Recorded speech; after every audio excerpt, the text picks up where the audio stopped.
Welcome to another episode of the Grizz Nation podcast. I am your host, The Big Grizz. On today's episode, we had my brother-in-law, Ian, and his best friend, Jake. The three of us work out at the same gym, so we got to discuss some health and fitness things. They've also competed in the 75 Hard Challenge, which is a super strict and intense workout program. So we talked about that. They are also both EMTs, and I got to actually do a ride-along with them, so we kind of dove into that and what a daily trip, in the ambulance looks like. So hope you guys enjoy the episode. Check out the sponsor, Hail the Sun. Use it every day. It's an amazing pre-workout. Go hit up Max and use code GRIZ at checkout. We'll see you guys. Gosh. Well, do you want to dive into that first or the EMT stuff? I don't care. We can dive into the workout thing. We can One over each ear. Yeah. I doubt it'll go that far. I don't think so. That's the way to do it. So we all work out at Unbreakable. Yep. And Ian's the reason I'm there. I'm assuming you're still doing that, right, Ian? Yeah. Okay. He's getting ready to get back into it hot and heavy again. Are you? Yep. Yeah, Faith really wants to be going, and Is that the reason? I'm- Faith's wanting to get I'm more into rolling it? Balls. That's real loud. Yeah, you're okay. You're good. What about it? What? What about Faith? Faith wants to get back into going to the gym. Mm-hmm. She actually kind of wants to get into the powerlifting side of. Really? Yeah. Yeah, she's gonna do the competition too, I think. Yeah. Oh, is she really? Yep. Yeah. Are either of you going to do it? We talked about it Jake's last going night. to. You don't want to? No, I can't lift anything. Yeah, Joe hit me up about it. I was like, I'm not into that. Like, I don't train for that. I mean, So- you could train for it for a month and then do it. I mean, not that you may not be competitive in it, but Right, it's that's for- what I'm getting at. It's for a good cause. Yeah, it's for the cause, It's which for is a good what he cause, told me. and I mean, like, I'm not expecting to win. Like, if I do better than last place, I'll be tickled to death. Right. Jake's got a little bigger advantage on placing than you do because you're going to be in the weight class of, With the big fellows. with some big lifters. Yeah. Like, I don't know that you're probably not too far behind Joe in weight, are you? I don't know what Joe's at now. I don't remember. I knew at one point. Yeah, we had talked about it not too long ago, but I can't remember. I feel like his weight is deceiving. I mean, Joe's pretty freaking solid. He's got to be 300. I would think around 300. I don't know. I don't know. You don't think I so? don't know that he's that big. He's pretty stout. He's also like 5'7", 5'8".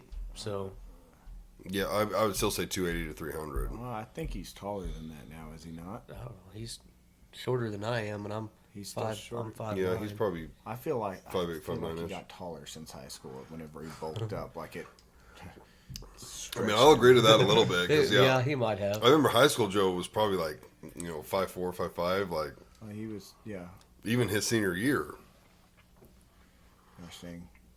I remember him chasing me around when he was angry one time, and I was laughing. And I don't think I'd laugh if he was chasing me around angry now. No, I don't think he would now. So what made you stop going to the gym so steady? Time. I feel like you have plenty of time. Laziness. Yeah. I mean, Because you guys did the 75 hard. You want to talk about that for a minute? That seems like absolute hell.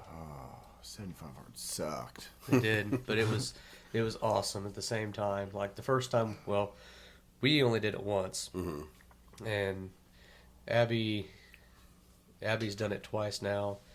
This last time, Faith did it with Abby, and I don't know. I don't think they got near as much out of it because we weren't going the whole time pushing them and stuff. I went most of the time, but I don't think they got quite as much out of it as we all did the first time. The first time there was 4 of us, Right.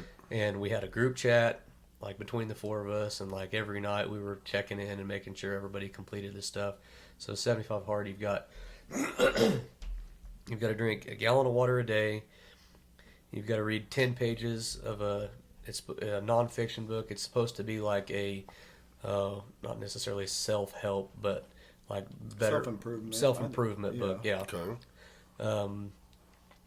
And then you've got to do 2 45-minute workouts a day one of them has to be outdoors, and it doesn't matter the weather, the temperature, rain or shine. Like, it doesn't matter. You've got to do one of your workouts outside. Right. And so, and it's got a few purposes. Like, for one, the whole idea of this is it's more of a mind. It's a discipline. It's thing. a discipline thing more than just a physical. 'Cause, like, if you're just looking to get in shape or whatever, like, there's a lot better plans out there for getting in shape than Right. 75 hard. Especially There's- long term. Yeah, well, there's no rest days, there's no cheat meals, so Yeah. it's like no very- rest days isn't necessarily healthy. Yeah, it's not. Yeah. No, and yeah, so we were because like whenever we did it, we made it where one of our workouts was a gym workout, and pretty much almost every day, like we were probably in the gym 70 of 75 days, Right. Yeah. and so like we got to where, shoot, we were probably 20, 30 days in before we were like, we need to do something different. Like this whole no rest day thing is, and so we started doing what we looked it up and did active rest days where we would go into the gym and we might bench the bar, It's almost like a deload day. you know. and- Right. What if you just did like a strict cardio day? That's fine. Anything Like that work was- out for 4 or 5 days straight, and then like maybe a day or 2 or 3 in a row just do cardio. anything that you weren't planning on already doing counts as a workout. So like when we went through it together, like we go on a turkey hunting and crappie fishing trip every year, and it happened to fall in that time frame. Well, we walk 5 miles a 5-6 day. miles a day whenever we're doing Right. that. Carrying a shotgun over uneven terrain, like Yeah, with full hunting gear and stuff, Yeah. like it's Right. so, and rocky, uphill and stuff, and then you're crawling and all kinds of stuff like that. But we couldn't count that as our outdoor workout because it was already scheduled. You see, Right. so it's got to be Even though it's out of your norm, Yep, though. it's not something we do every day, but it was because we had already put that on the calendar. Now, like if you're trying to figure out your workouts and you're like, hey, we could, Go for a hike. we could go for a hike today. That counts. But since we'd already planned on going on the Right. hike, So what'd you guys do during that? I brought my weight bench and we worked out outside, which I think we did. We did a walk outside after getting back from our yeah, trek. we Right. walked You know. 6 miles in the woods, then come back and walk around the parking lot for 45 minutes. Right. And then Kind of we- silly. Yeah, and then I had my weight bench and we just set it out there and we benched and Yeah. overhead press and I mean I think we deadlifted. I mean we Yeah. did because we were there long enough that we did all three, And big this is muscle groups and stuff. Right. And it was like his bench press it's like the old concrete weights, like just as cheap as it could possibly be. Right. But there's probably, I don't know, what do you think, 200 pounds? Yeah, we probably had 200 pounds, which was plenty for everything we could lift Yeah. at the time. You know? Right. And so, We did curls and tricep extensions and stuff like that. And Yeah. honestly, it was fun. Like It was fun, It was yeah. cold. Like we'd be out there bundled up. And it Everybody else is in there eating steak and stuff, and we're out there Outside. working out or watching. They're kicked back in the hotel watching TV, Right. and we're out there working out in the parking lot, but behind the boat. Like I don't know, it was just it was the kind workout of itself fun. was kind of fun. It was kind of a piss off to not be in there with the other guys, Right. just enjoying the trip that we had planned. Yeah, and relaxing. But the working out like that was fun. I would say out of everything you've said so far, the 2 45-minute workouts seem like that would be the toughest. Yeah. Dude, Ah. everything's tough on it, like because it's all at the same time and it's all in the middle of your Well, life. to me, a gallon of water is nothing. And see, and some people are like that. I drink a lot. None of us did, and especially I feel like the gallon of water really sucked for me because everybody else on the deal was trying to lose weight, and so a gallon of water helped them feel full. Right. while they're Replace trying soda, to. other drinks, plus, make you Yep. feel full when you Yeah. eat less. So, and you're yeah. trying to gain weight. I was eating 4,000 calories a day, and You can pick the diet. That's one of the other things on it. Like you have to pick a diet And and stick to stick it. with it. It doesn't matter what it is. But You- the gallon of water's always there. universal. That's a Oh, set. okay, Yeah, okay. that's a set So deal. the picking the diet would be like, I want to be in a calorie deficit, I want to be in a calorie surplus. But you're and Yeah, you can pick like the carnivore diet, a keto diet, but we're like none of those are as Beneficial. as counting your calories. And so Right. we went to 5 Star. We talked to Martez, and he helped us get set up on macros. And so we're That's something I have no idea what it is. so Dude, it's if you want to lose weight, gain weight, counting your macros is, in my opinion, the most efficient way to do that. And there's so many apps out there that help you do that. What's the difference between macros and calories? so So there's protein, carbs, and fats. that make up calories. Yep. And so for every gram of protein, there's 4 calories. For every gram of carbs, there's 4 calories. For every gram of fat, there's 8 calories. Correct. And so you need to, like, if you want to hit a 2,000 calorie diet and you want to build muscle, you might do 200 grams of protein. So you got 800 calories there. Probably like 150 grams of carbs would get you to, what was that, 600? So 14. So you have 600. Probably more like Probably more probably carbs. more like Probably 200. 200 grams of carbs. So another 800. So now you're at 1,600. So you have 400 calories left in. So that'd be 50 grams of, let's see, is that right? Yeah, 50 grams of fat. 50 grams of fat. Yeah. And so that would be a legit, that rounded diet right there. that would be Your a average weight, person. a weight loss, probably. Yeah. Like still trying to keep muscle, maybe put on a little bit of muscle, but trying to shed some fat. That would be a really healthy diet for your average person. Yeah. That's not working out all the time. That's not, for you, like something like what I was doing is probably accurate. And really, for you could probably be shooting for like 300 grams of protein a day. And So my doctor told me, my TRT doctor. yeah, so you could probably be doing 300 grams of protein. Which 300 grams is a lot. It's a lot. It's It quite is. a Yeah, bit. I mean, you're going to have to. You almost have to supplement with shakes at that Yeah. point. Yeah. And so you're talking probably 300 grams of protein, 400 grams of carbs, and maybe a little more, and then probably like 125 grams of fat, or something like that. 100 to probably 125, depending on how. If you're trying to do it cleaner, you less fat, and really try to carb load around your workouts more. And then if you're just bulking, then you could up your fat a little bit, Right. and then work on cutting later. See, I've considered doing the carnivore. We talked about that last night. And for me, it seems like it'd be pretty easy. Like, I've already cut down a ton on carbs. Like, used to, like, an ideal breakfast would be, besides, like, forget, like, pancakes or something where there's lots of carbs. But, like, if I had eggs and bacon or something, I would always want that to be on, like, a biscuit. Like a biscuit sandwich. Well, now most of the time I don't make the biscuits. Like, if I do, it's for the girls or something. I won't eat them. I'll just strictly eat the eggs. And see, And if you're I do that a lot now. but if you're bulking, then it's But he's not. He's still trying I'm to not cut down. though. That's the you're thing. cutting. Then if That's you're- why if I you're- stay away so if from you're them. cutting, like, I expected you to be just trying to pack on everything, and if you're not, so then it would probably be better for you to be at like the 300 grams of protein and probably like 250 grams of carbs and like 75 grams of fat, and that probably Right. put you at like I'm assuming high 2000s, low 3000s calorie. Oh no, okay. So I use an app to track my calories and stuff, Yeah. and my daily allowance, because you can like enter your start weight, what you want to get down to, all that kind of stuff. My daily allowance is 2,600 calories.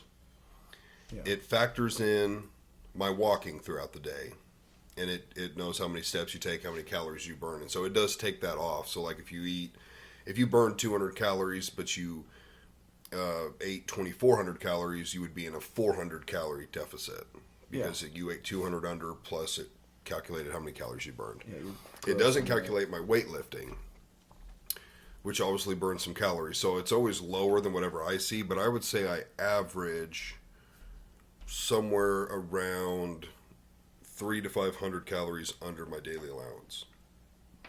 is what I try to stay You have- around there. And so You have an iPhone. Yeah.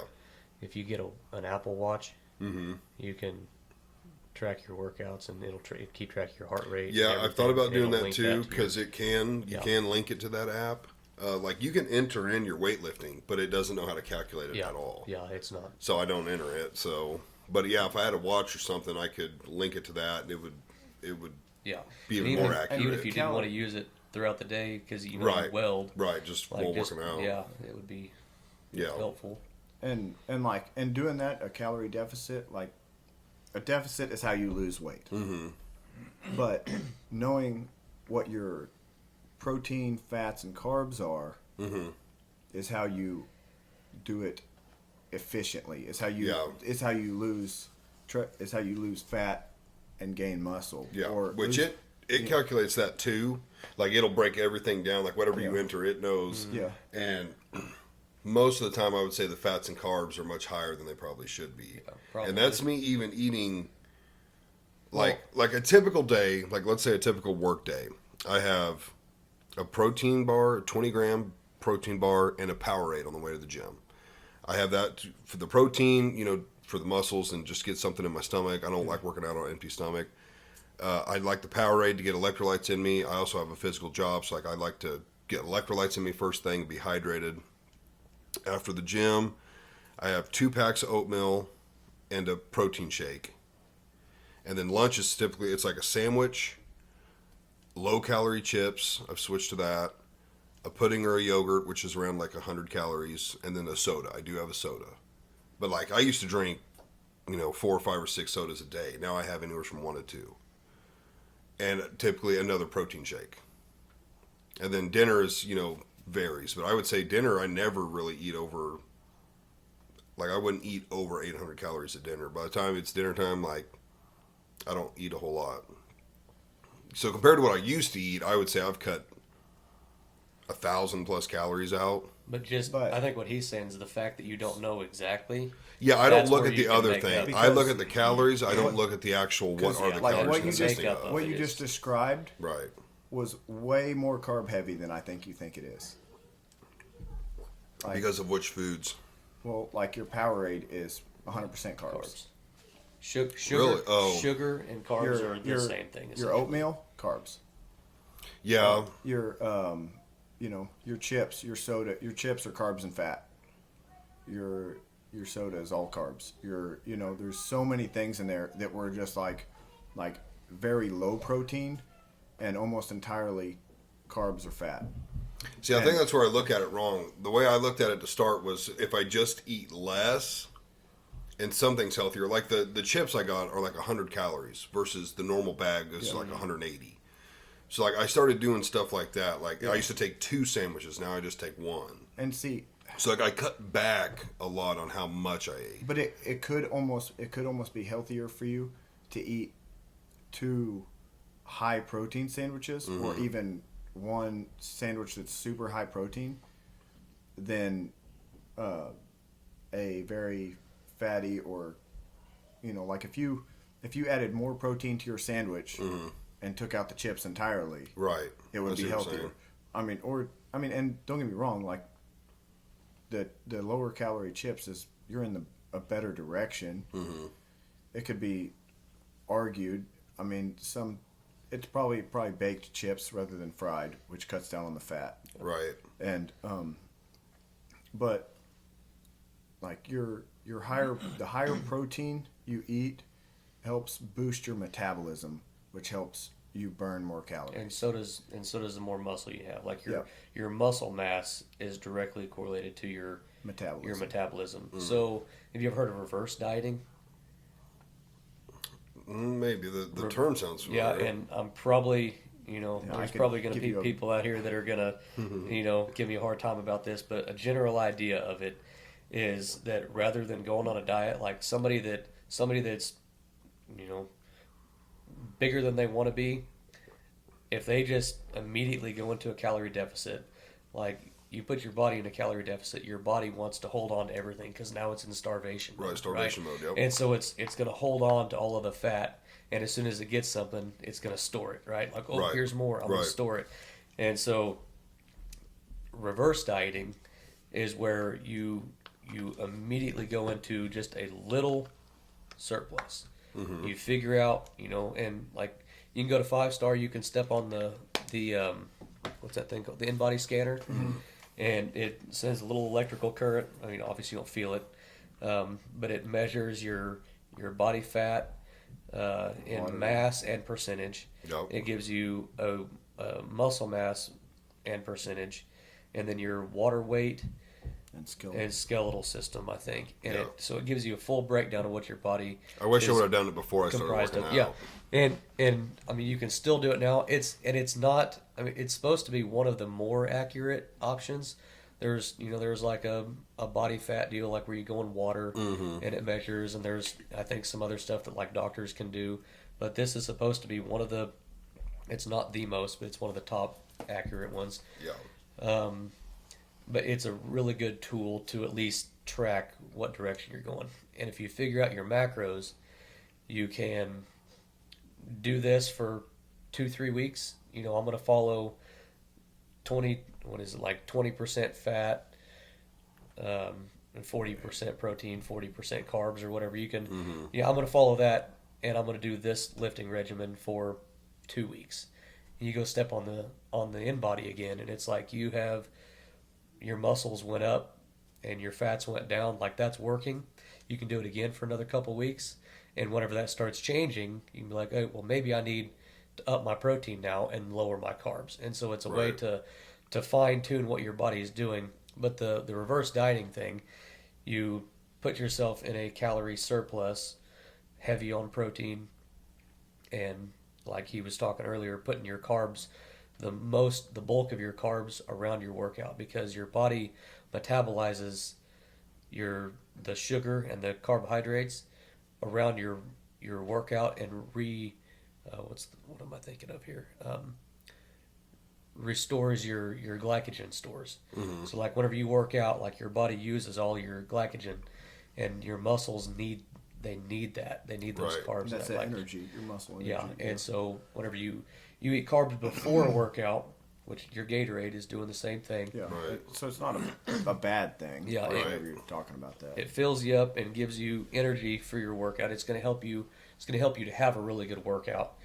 And then whenever you take more carbs after the fact, it's going to restore your glycogen stores and fuel your muscles so they're not eating themselves. Like your body doesn't start eating muscle. And because muscle is a lot easier to break down than fat is. Yeah. So if you go in, like you're talking about, on an empty stomach, I think, I think they say if you go in on an empty stomach, actually, I think it's supposed to burn more fat, right? I can't remember. I don't know either.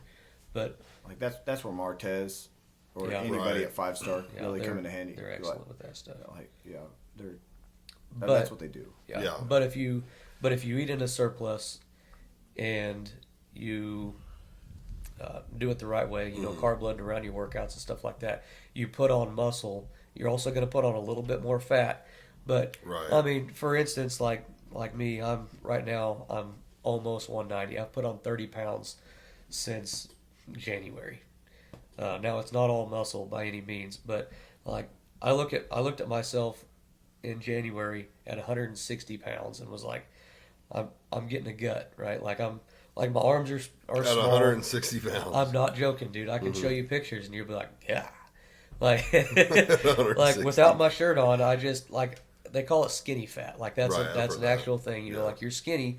I've just got a gut, and it was just almost like a beer belly, but it's not. Right. But I was, the first time when we did 75 hard, I was 163. I cut down to 148, and I was like pretty shredded, and I felt really good for a couple weeks. But then the workouts, were increasingly, because I was getting stronger. The workouts were increasingly getting harder, but my diet was still in a fairly decent deficit. And so, like, my energy was just tanking fast. Right. And I was getting weaker. Like, I went from, like, setting records to losing, like, 10, 15, 20 pounds per lift. Like, just nose diving. And then the next time, whenever I got back into the gym, I quit going to the gym for several months after 75 hard. The next time I had gained back up to 160, looking fat again, wasn't happy with it. And I'm like, forget it. I'm just going to lift. Like, I don't even Right. care if I get fat. Like, I just want to put muscle on. Right. And I did that for 3 or 4 months. Summertime is hard for me because of the mowing business. I can't eat. I can't go to the gym. But I kind of maintained the weight that I had added, from January till April. Mm-hmm. And then I started back up again in October. And now I'm pushing 190. I've still got, like, if you look at me with a shirt on or with the shirt off, my stomach looks about the same. Like, I look the same percent of fat at 190 that I did at 160. But Interesting. But everything else is filled out. Right. You're full Like everywhere else too. Yeah, like my shoulders look better. My Yep. arms look a lot better. Like, I'm honestly starting to get like a little bit of stretch marks on my thighs from like doing squat and stuff. Like, Yep. obviously my legs are growing. I still look a little bit too chunky, but I've gained 30 pounds and you can't really even tell. Right. Looking at my stomach, it looks equally as bad to me. But now, Look as bad. but now if I go back and cut, if I cut for 2 months, I Right. should be able to cut.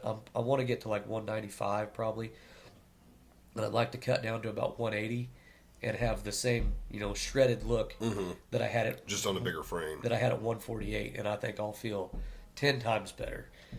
So the reverse diet deal, you're just packing on lean muscle. Well, Right. you're packing on fat too a little bit, but the more muscle you have, the higher your metabolism's going to be.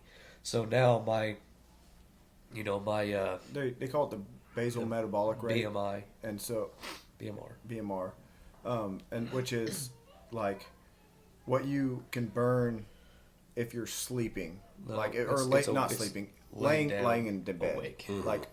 So if you were to just sit around all day long, Couch particularly. yeah, your BMR may be like, I think mine's Probably pretty like high. It's like 1400 or You're probably higher than that. six. Yeah, actually maybe 17. Yeah, that's And maybe that's probably right. 1700. Like I can do nothing all day long and burn 1700 calories. That's wild. And yours, Probably pretty low. No, it's yours probably- is it's probably probably more pretty because high. of how much more muscle you have. It, You're That doesn't probably, make sense. I'm bigger though. yeah, but you probably have like, even so. Whenever I was 148 pounds and shredded, I had like 60 pounds of muscle mass. I mean, you are going to have a lot more body fat than I had at 148 pounds, but you're also probably 110 pounds of muscle mass right now. Martez did talk to me about that a little bit. He was talking about how all that worked, and he was like, "Well, you probably have more muscle mass than me," and I was like, "That's impossible." He told me what he weighed, and I told him what I weighed. He's like, "Yeah," he's like, "More than likely, even with me working out and like really shredded," he said, "You probably are carrying around more muscle than I am, just because of your frame." frame, And yeah. I was like, "Okay, I guess that kind of makes sense." And yeah, he was trying to tell me I need to do more research and see, because like I can't break 260 right now. Cannot do it. I've seen 259 on the scale one time. Reverse diet for a while. See what happens. I really want to try the wouldn't- carnivore. I wouldn't really be, do. I wouldn't You be can- afraid to put on 10, 15 pounds because you'll notice it in good ways. I know it's a hard concept to grasp though, because like I've worked like 8 months to go from 285 to 260. Yeah, So to I've- turn right around and gain and, 10 or 15 yeah, pounds, It's just called. I mean, and you wouldn't have to do it for very long, like 2 or 3 weeks. I could gain 10 pounds in 2 or 3 days if I So- just ate. But so what I'm saying Mm-hmm. is, you need to count your macros, Macros. Right. and do that. You need to be in like a 300 calorie surplus, because yes, you can put on a lot of weight in a few days because you can eat. Right. I struggle to eat that much. You could eat You 6,000 could. calories. You can eat. Yeah. You can eat Force 6,000 calories in a day. Right. And beat a 3,000 calorie surplus. Right. You'll put on weight quickly. Right. That's Guaranteed. not what I want to do. It's What? not about putting on weight. It's Right. about being in a surplus, which allows your body to build muscle. Right. Because in a deficit right now, your body's in that I need to hold on to everything mode. Yeah. Give it what it wants. Well, how And the hell it's- do like 400 and 500 pound people do it? you go through cuts and bulks? Yeah. Even they're doing that. Yep. Yep. If they, I guarantee it. If they have a trainer, if they have somebody that's working with them, and So I've been cutting too long. Hey, yeah. maybe some people would you- disagree. I mean, you could You're probably you- to the end even- of your even- season. You know, it's even time if to you- do something different.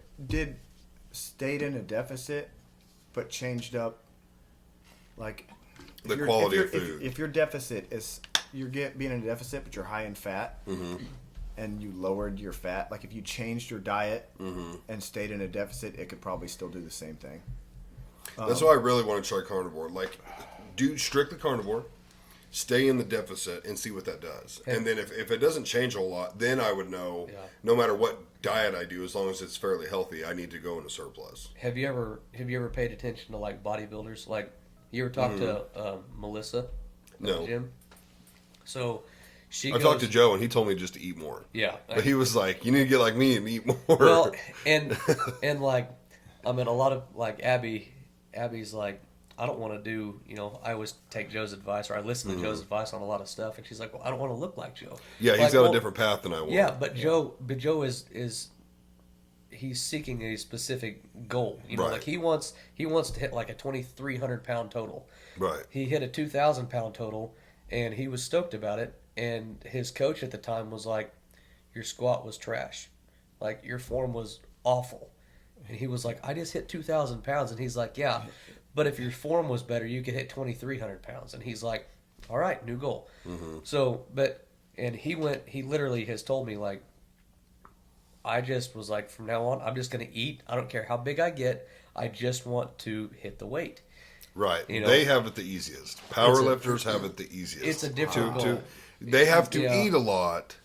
Well, so do bodybuilders, but that's easy compared to not eating. in But my if you opinion. talk to gaining weight but is to easy. me, eating is not easy.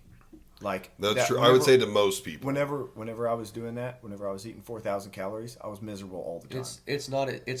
it's easy to eat what you eat, and it's Right. easy to go like, I'm in a little bit of deficit. I would love to eat more, but Right. whenever you're trying to dirty bulk hard, and you're not just eating in a 300 pound or a 300 calorie surplus, not bad. Yeah, it's But an 800 calorie surplus is miserable. yeah, I was Right. I was You eating don't I wanna was move. eating at an 800 to 1,200 calorie surplus every day Like for, he's- se- for he's 70 skin and for bones. 75 days. You only eat 3 meals a day? No, Okay, I was eating good. like 5 meals. a Okay, day. good. Yeah, You just, break you it just down a eat little bit. when you finally have enough So appetite to eat again. it helped. Right.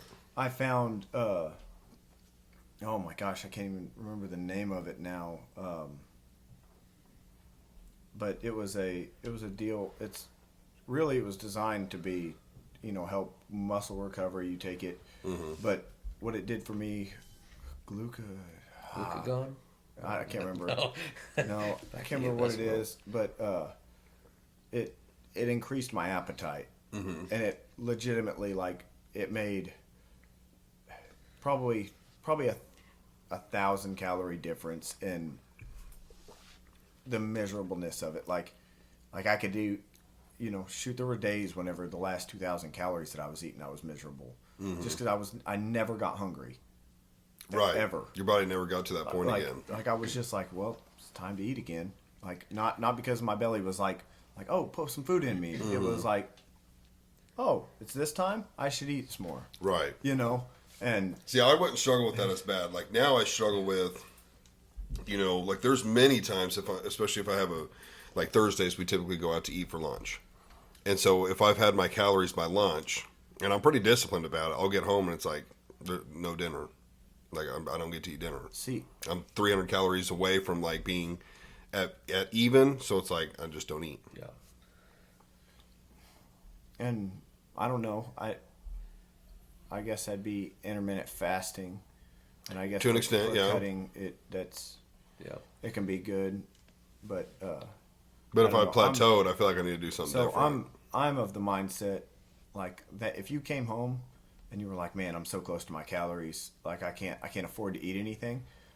If it was up to me, I'd tell you go drink a protein shake. I've done that before. Like I would like just don't ever skip protein. Right. And so it would be even if it was you mixed it with milk and got some other calories in there too, but you could just do it with water and go do a 2-scoop protein and get 50 grams of protein. Like it's only helping. If you're Right. not tracking macros, it means you're not tracking your protein. Am I correct? No, it tracks it on there as well. It does so track like protein? it gives you the calories you've eaten, and then you can click another tab, and it breaks down everything. Okay, all right. Yeah. Well, yeah, and there will be days that, like, if you start eating in a surplus, there'll be days that you feel like I probably shouldn't eat anymore, and you go ahead and do it, and then the next morning your scale's down, and you're just like, what? Like, I don't know how to explain it, but it Yeah, does. that's It the part I'm happens not sometimes. grasping yet, Yeah, but but- it sounds like that's what I need to do. So like Melissa, back to her again, like, and Andrew Gillum, do you know him? Like, they go through bulking phases because Yeah. that's the fastest way to put on muscle is to eat in a surplus, right?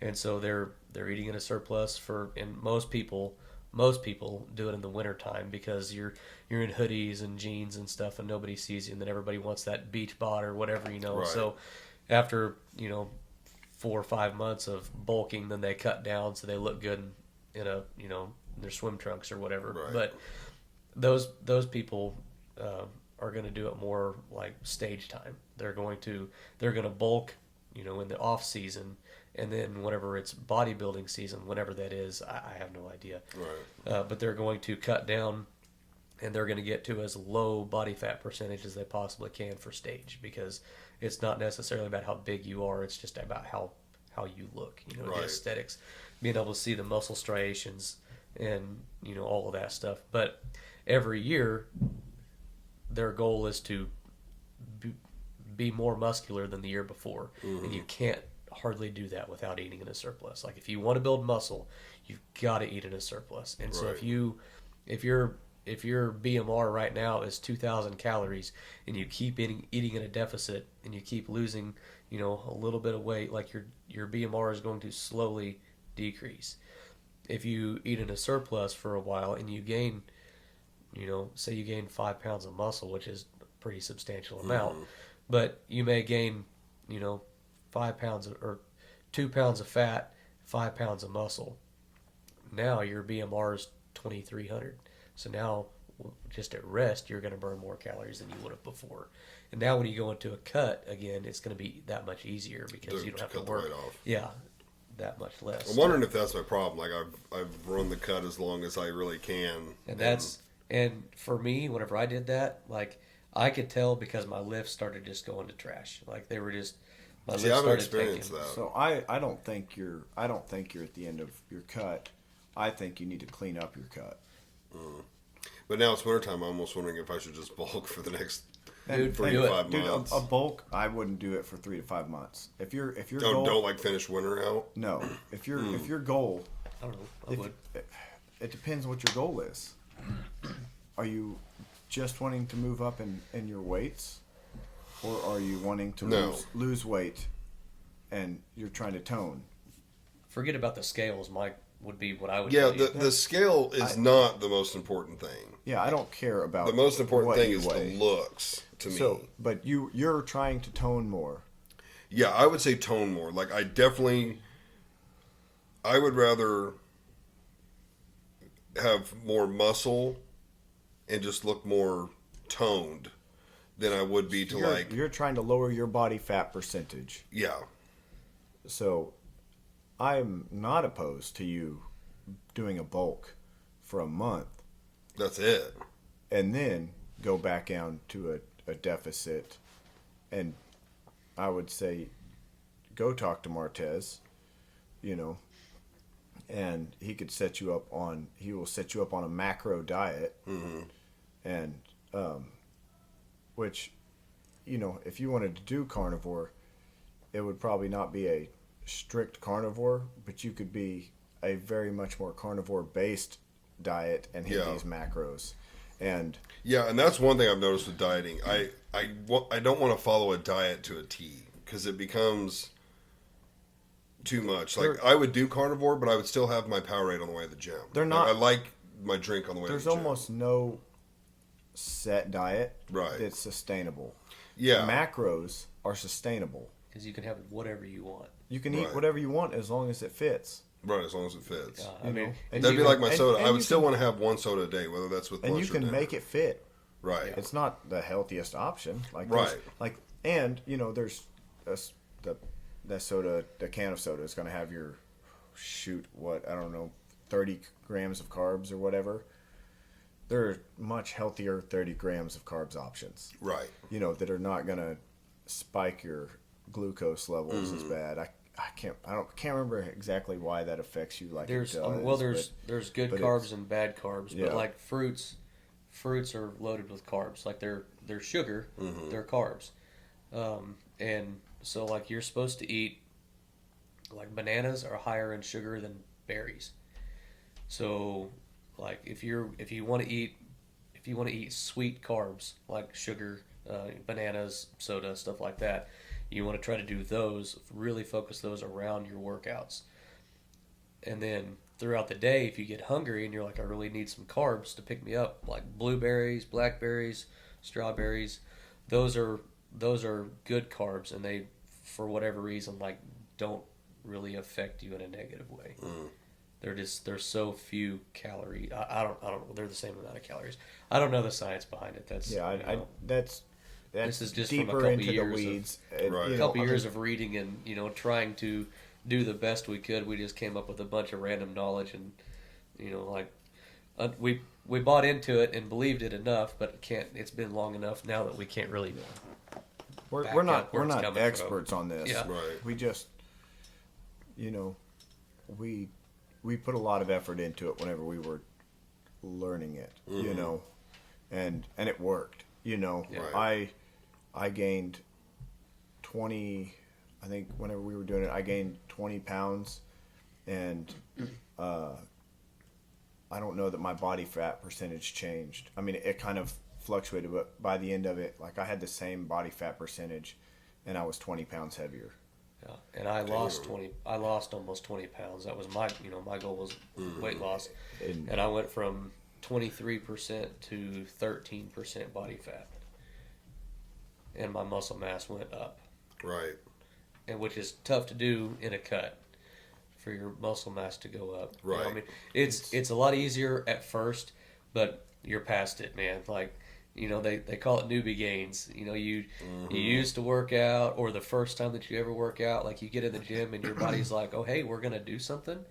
And then you get like massive results. You lose a ton of weight. Your muscle just peaks like quick. Right. But then after a while, you kind of plateau out, and it's like, welcome to the real world again. Like you're gonna have to earn the rest of it. Right. Yeah. It sounds like it's time to go on like a little mini bowl. I would do it, man, and you're going to feel amazing too. Like you start eating in a surplus for a few days, and you're gonna go to the gym, and you're just gonna be like, what happened to me? Like I Right. feel like an animal. Yeah. And honestly, like I would really recommend going and talking to Martez, sitting down and actually. He won't be there tonight, will he? They don't go to that No, one. no. Yeah. But sitting down and actually setting up a legit like macros diet, because I mean I'm pretty confident that what he would set you up on would be pretty close to what we talked about here, but you can take it from him as being a heck of a lot closer to gospel truth, because like he went to school for it. He has a degree. Right. He has a degree in this stuff, and he lives it. Like you look at Martez and go, I believe Right, you. right. Yeah. And Clearly it's working. And write down the macros that he tells you. And the thing is, like, you need to go in there on an empty stomach in the morning, Hydrated. Hydration. To the is just- gym. to 5-star. Oh. And you need to step on the in body, and you need to, like, because you're not supposed to do it in the evening. You're not supposed to do it after you've like first thing in the morning, empty stomach, and it measures off of the water in your body for accuracy. Okay. So now you don't want to chug water the whole way there, but like you need to be, the day before you need to, drink a gallon or better of water.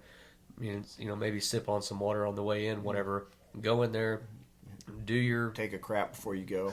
yeah, yeah, and then go in there and do the scan, and then have him help you with the macros, and then whatever he tells you, do it. Like, stick to it. When we did it, I think yours was a little different because you were trying to bulk, so if you could eat more, you kind of did, I think. But ours was Kinda, yeah. But we had to stay within I think 5. Was it 5 grams of I one thought way it or was- the other? Yeah, I think something like that, 5 to 10 or something Yeah. like that. Of so like you couldn't go, and there's percentage on the app we were using. There's percentages, and grams of each, and you couldn't go over whatever it was, 5 or 10 grams over or under. If it calls for If you're shooting for 100 grams of protein, which it would be, two. if you're shooting for 250 if you're shooting grams for of protein. 250 grams of protein, he wanted you Within 5 of it. Within within 5. like 245 to 255 or 240 to 260, somewhere in there. But if you do that and you follow it to a T, and you go in 2 weeks again, hydrated, first thing in the morning, empty stomach, and you get on that scan, it's going to show you As accurate as as it can accurately be. as it possibly can what those macros did to your body. And if things go the wrong way, then he's going to be like, "Whoa, we need to change things." But if you go in there, Or if you just maintained, yeah, or barely climbed, and he's like, well, it's working, but we can do better. yeah. And Oh, so he'll wow. tweak it You for know. you, and then you'll go back in. But if you go in there, the first time, and you're like, I'm going to do this right. You go in the morning and you do it, and then you're like, well, yesterday was a rough day. I'm just going to eat more today, and then you're 50, 60 calories or grams shy on protein a couple days, and then you go in the next time, like you couldn't do it in the morning, so you go in the evening, and you go in and you measure again. And he's like, wow, this isn't very good. Like, did you follow what I told you? And you're like, well, no.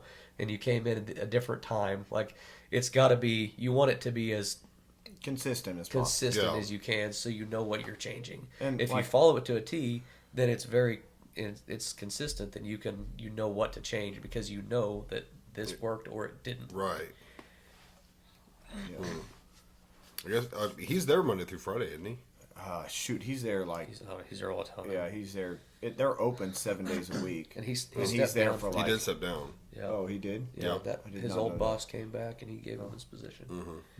Yeah, I think he he's might not. assistant now. He might not be there as often, but He's he's still still there a probably lot, there. He was yeah. there like 6 days a week a lot of times. Yeah. At least And you can text him too Yeah. to see if he's there. Yeah, that's true. What time is it? Because I know we have to leave at a certain 2:15. point. Yep. Wait, 2:15? It's 2:12. Yeah. Oh, so we have time. We Yeah. can talk EMT stuff. Yeah, we still have 45 minutes we could talk. Oh, good. Yeah, let's talk about that then. So, you both are EMTs. Yep. I want to hear some stories and stuff, but like what?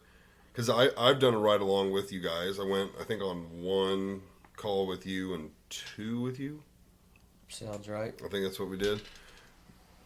What can you guys say, like, as far as things you've seen or experiences you've had? Don't you have to you have to leave out names? And is there anything else you have to leave out? So we're supposed to, anything we talk about, if we talk about something, you shouldn't be able to, nobody should be able shouldn't to be able to figure it identify Right. who we're talking about. So, I mean, clearly no names. Right. And then, but if, If, like, if no there was- addresses, no vehicle description, stuff Yeah. like that people will be like, that was my daughter. But if, Right. if we, the bad part is the cool calls, the memorable calls, Right. the calls that people want to hear about, or don't want to hear about, are also, they stand out for a reason. Right. And so, I mean, we could talk about some of the wrecks that we've been on. I mean, we've seen some crazy stuff happen to motorcycles. We've seen, Yeah. stuff like that. As long as we don't give honestly, I was Yeah. thinking about this yesterday. If we switch up the sex on occasion, Yeah. if Or we just don't say give, patient. yeah, if That's we, what I've heard. This is say yeah, patient. if Yeah. we don't give any kind of location, I work for a couple different agencies, Yeah. so it may not even be in this area that who I'm talking about may not have even happened around here. I've seen stuff happen while on the fire department and on the ambulance. Mm-hmm. Yeah. So Yeah, I was on the fire department for I've been on 3 different fire departments over several years, so there's no telling where the information could be pulled from. Right. You know, and that's why I didn't name the ambulance. Yeah, For yeah. that reason. But Yeah. yeah, because I did the ride along, and it was cool when I showed up. You guys like took me through your trucks and showed me how like your morning starts off, and got to see like which bags you use and what's where and how you use it, why you use it. I mean, obviously we didn't go through over everything. There's a lot of stuff in there, but that was really cool. Like I had no idea the tube that they used to trach you. What's that called? Intubation. Intubation tube Yeah. or whatever. Yeah. Like I didn't realize they come in different sizes based on your weight. Oh, he's talking about iGels. Oh, iGels. Yeah, that's it. Yeah. Yeah. So Jake was showing them to me, and I mean they've got them all the way from infant to I'm like, you're gonna be a 5, buddy. yeah, Imagine 250 this. plus pounders. Yeah. So I was like, huh, that's interesting. I mean, I guess it makes sense, but I just never would have thought that. Yeah. I mean, there's probably all kinds of things on the ambulance that, you're somebody that's not on them that doesn't work on them. Like, oh, well, this is much different than I would have expected. Right. I will say, coming from the fire department, the EMS in general is kind of known as the stepchild of the emergency services, right? Like, How so? You mean like compared to the hospitals? no. Compared to like police, fire, and EMS, like those are your Okay. 3, your 3 main emergency, your first responders, emergency services. The fire department gets all of the glory. The fire department is like, they're portrayed as the heroes. I mean, those are I think you can look it up, but like the most trusted people in the world, their most trusted profession, I believe, comes back as a fireman. Like who would you hand your kid to? Right. Like it's either going to be like direct family member or a fireman. Right. Like you just don't trust anybody with your kid. And like they get the cool trucks. Like they've got awesome PR. That was my one of my favorite things working on the fire department was Right. showing the kids the trucks, because every kid wants to be a fireman at some point in their childhood. Right. Like that is just the loud sirens and the big trucks and the lights, and everybody wants to climb all over the trucks and stuff, and you get to show them all of these cool tools. These tools tear cars apart, and you get to set up a ladder and show them that stuff, and they spray water 200 yards, and Yeah. they've got all these tools and toys and cool things on them. And so I remember the first time working on the ambulance that we had a group of kids come from like a preschool or something like that, and somebody was like, hey, would you mind taking them out and showing them the ambulances? I'm like, oh yeah, I love doing PR stuff. And I get out there and open the doors, and I'm like, there's like nothing cool in here, man. So like one of my go-tos is I'll break open a flush, which is like whenever you do an IV and they've got like a syringe with just saline in it to flush it out. Those are awesome water guns, and so every now and then, like open up one of those things and give them to a kid and be like, here, escort your teacher, and they'll shoot like 20 feet, just, and they love that. That makes them all smile and laugh. Kind of breaks the ice, Right. and then you can show them. But really, there's nothing super exciting. It's all medical supplies. Right. Like Yeah. you can show them a ring cutter. The cot. We could strap them into the geezer squeezer. What's that? The auto pulse that does compressions for you. Oh my gosh. Yeah. Kids, you want to go for a ride? They'd love that. I think the coolest thing on our truck is whenever you open the back doors, it's air ride and the truck goes. Yeah. Yeah. I mean, that still gets me. Yeah, I like it. it is cool. Like, I need that. Yeah. And then the stretcher. I mean, like I remember I never worked on the ambulance whenever we had manual cots, but I was on the fire service. I was in the fire service when the ambulance had those, and the fire department a lot of times will help with the stretcher and stuff. So I did get to do the old manual stretcher, and that sucked. Definitely better now than it used to be. But And I did notice that. It did have its own challenges. When we were putting people in and out, that like it had buttons to make the wheels go down. I was like, like in movies, you always see they just kind of like hit it, and somehow it would make like the legs pop up, and then you slide them in. That style is not what EMS had. That is, well, I mean, some services might have had that, but even to this day, the coroners have stretchers that work like that. Yeah. Oh. And so those are kind of used. They're made to be used by one person. So like you've got the patient on the stretcher, well the body on the stretcher in the Right. coroner's case, Right. and they wheel them over to the hearse, and they squeeze a lever or whatever, and then they just push, and there's wheels on the front of the stretcher that roll into the back, and as they roll forward, it collapses the legs underneath it and it slides in. Yeah, that's what I expected to see. Those in not the stretchers fancy are ones. really light. Those weigh Like those, shoot, they 15, probably 20 yeah, pounds maybe. Like they're aluminum. They're super Right. They're lightweight. designed to not add any more weight to the to the job that you have to do. Yeah. Right. And The other ones you guys have are heavy duty. Ours are ours- 200 pounds. they weigh 200 pounds. Oh, wow. Empty. Empty, yeah. So the old school stretchers that most EMS services use, like the ones that I had used before this, they still required several people to operate them. Really, I mean at least two. You kind of rolled them in and you set them up with the patient on them. You set the wheels in the back, and then you squeezed a lever and you picked up on it, and then somebody would reach down and grab the rack or the undercarriage Yeah. and raise it up, and then you would push it in. And so whenever you pulled it out, whenever you were going in to get a patient, you'd pull it out empty, squeeze a lever, the legs would drop down, and you'd carry it in, you wheel it in. Those stretchers probably weighed like 40 or 50 pounds. They're heavier than what the coroners use, but Right. way less than what we've got now. And you still had to require two people. You'd get into the patient, and you would both squeeze. One person would squeeze. Both, the EMT and the medic would pick up on it, and then you'd set it on the ground. So they were nice because you could put a 200-pound patient on them and get him out of the house. You're carrying less than 300 pounds. But Right. but now with our stretchers being 200 pounds, however, it's really nice to get him in the truck.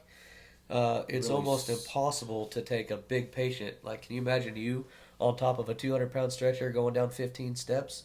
Like, Oh ain't shoot! It happening. doesn't even have to be 15. A house, Yeah. a house with 2 steps is doable. A house with 5 steps is like at that point you're like, You've got like we- 6 firemen on there holding it, trying to go let's down. do like, and we typically don't like. Yeah. Well, if we walk up to a house and there's more than probably honestly 3 steps, like the cot stays outside, and we have what we call either a stair chair or a mega mover, which is legitimately a heavy duty tarp that's got handles all the way around it. Right. And I wish I would have invented either of those two things. yeah, and it's amazing how often we use mega movers. Like, I honestly, Really? I don't know that Yeah. I've ever, unless we entirely do transfers on a shift, which I've had those before. But if we're not just doing transfers on a shift, I don't know that I've ever had a shift that I didn't use a mega mover. Yeah, Even probably. and sometimes that's even just to pick them up and put them on the cot, like just right here. But they're so handy. They work out great because if the patient's on the floor, and a lot of our patients are elderly, broken limb or whatever, Unconscious. and they can't stand on their own. If What they, if you could just pick them up? You, If you- you you can can if do they're that. light. If they're Yeah. light, then somebody can scoop them under the, like you can grab them here and you can kind of cross their arms and grab, and it works real good. Somebody get under the knees. You can just pick them up, put them on, Right. and that's fine. But it's real hard to get into it. You lift, Mm-hmm.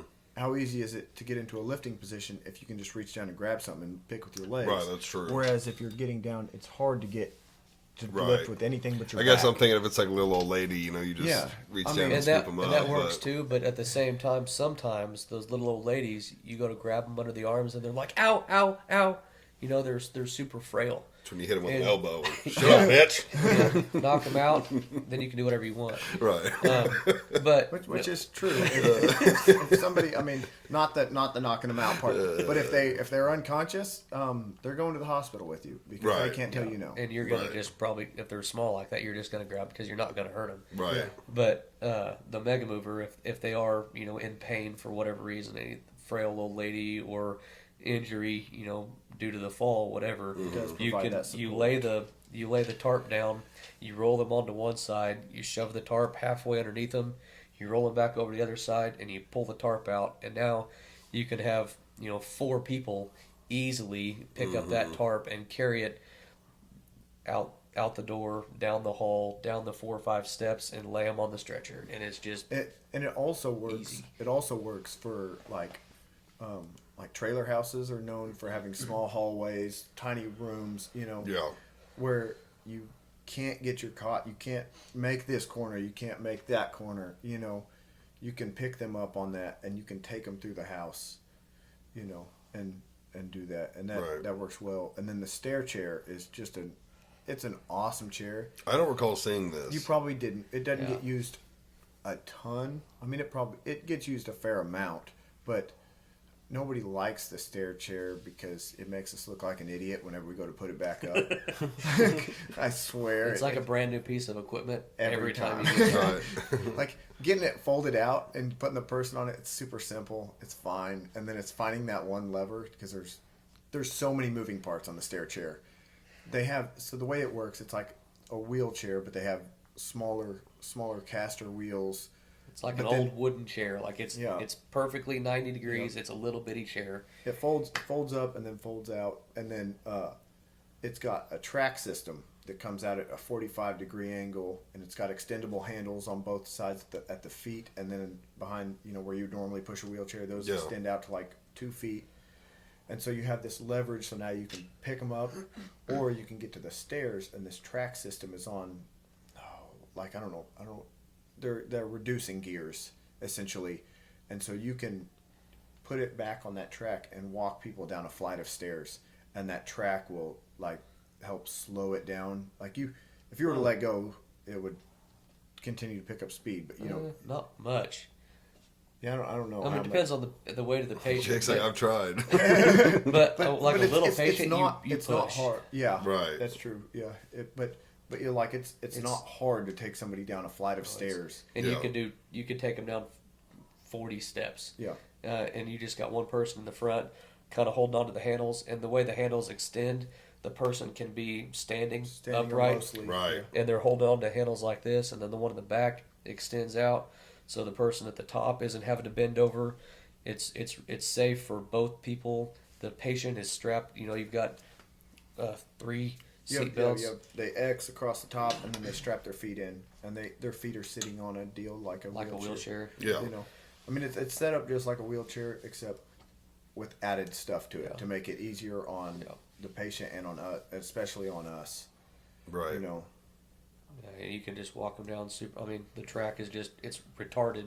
Where you can just roll it across the tips of the steps. That's what I was imagining. Yeah, it just goes. It doesn't ever. It doesn't do this. It's just a smooth right down the edges of the steps, all the way to the floor. And you get to the bottom, you stand it up, unbuckle them, pick them up, put them on the cot. Or and I mean, if it's smooth enough or whatever, you still have the wheels, like you can Yeah, wheel them push wherever 'em. you want to. Or I've also had light patients where you get to a driveway. Gravel driveways suck for our stretchers or the stair chair, Right. And so light enough, those extended handles also make it to where you can just grab them and just pick up that whole chair, because the chair doesn't weigh too much, probably 30, 40 pounds, something like that. I mean, they're solid, but they're they're not ridiculous, and so you can just pick them up. 2 grown men can, even another grown man, you can pick them up and carry them fairly easily Right. over to across the driveway and set them down right beside the stretcher, and then help them stand and pivot, because a lot of people can, even if they can't walk, a lot of people can, when you help them stand up, they can at least turn and just sit on the stretcher. Right. Which saves our backs, and a lot of times whenever the patient can sit themselves on the cot, they're substantially more comfortable on the cot because our cots are designed to be able to do CPR on them. So they're very stiff. They're very, we got a pad on them this thick that they're not comfortable. Right. But the more they can position themselves, then the more comfortable they can be too. Right. I'm surprised there's not some kind of is there a physical training that you have to pass or go through? Nope. No. Well, it's kind of surprising. I think whenever you fill out the application or whatever, there's probably can you lift 50 pounds or something like that. But now, the services that we work for, You read this. It's hurting my ears. doesn't matter how it goes. There's a left and a right. It's hurting my ears. There. All right. The service that we work for has, it's just EMS based. Mm-hmm. There's fire and EMS, and then there's just EMS. There's county, there's hospital based. We don't work for a hospital. And I do work for a county that covers, a whole county. Mm-hmm. And then the one that we both work for together covers half of a couple different counties. Right. So I'm trying to remember where I was going with that. These headphones are kind of throwing me off, not gonna lie. You don't have to wear them. You can. I should have made you wear them a little bit at the beginning because you can tell, Yeah. you can clearly tell the difference in the. Yeah. But Anyway. that's beside the point. Carry on. You're On with I'm the getting chloroform. thrown off. The chloroform, yes. Where was I going with that? I have no idea. I don't know. What were you asking? What did I ask? I forgot. You said you're surprised. You're surprised. Oh, something. about no physical tests. Oh yeah, that's right. Yeah. So yeah, fire based. That all makes sense. Yeah. Fire Does make based sense now. obviously have to go through physical agility tests and stuff like that because of the fighting fire side. EMS, it's really not that strenuous. Mm-hmm. For the most part. For the most, it can be. Picking up fat people is the hardest part. Yeah, it can be strenuous. You ever walked in and there's a 600-pounder on the floor? Yep. Yeah. What do? You got to call the fire department. Yeah, fire you call the department. fire department Instantly. and you tell them. And you tell them. Send your biggest bastards. Oh no! And we legitimately we're not. We don't try to be rude about it, but we're gonna say we have a bariatric patient What's bariatric mean? Big. very big, Oh. obese. The geriatric is old. Bariatric is okay. big. It's just a. And we're gonna say, we may ask the patient, how much do you weigh? And we're going to say we have a 600-pound plus. We can say we have a 600-pound plus patient.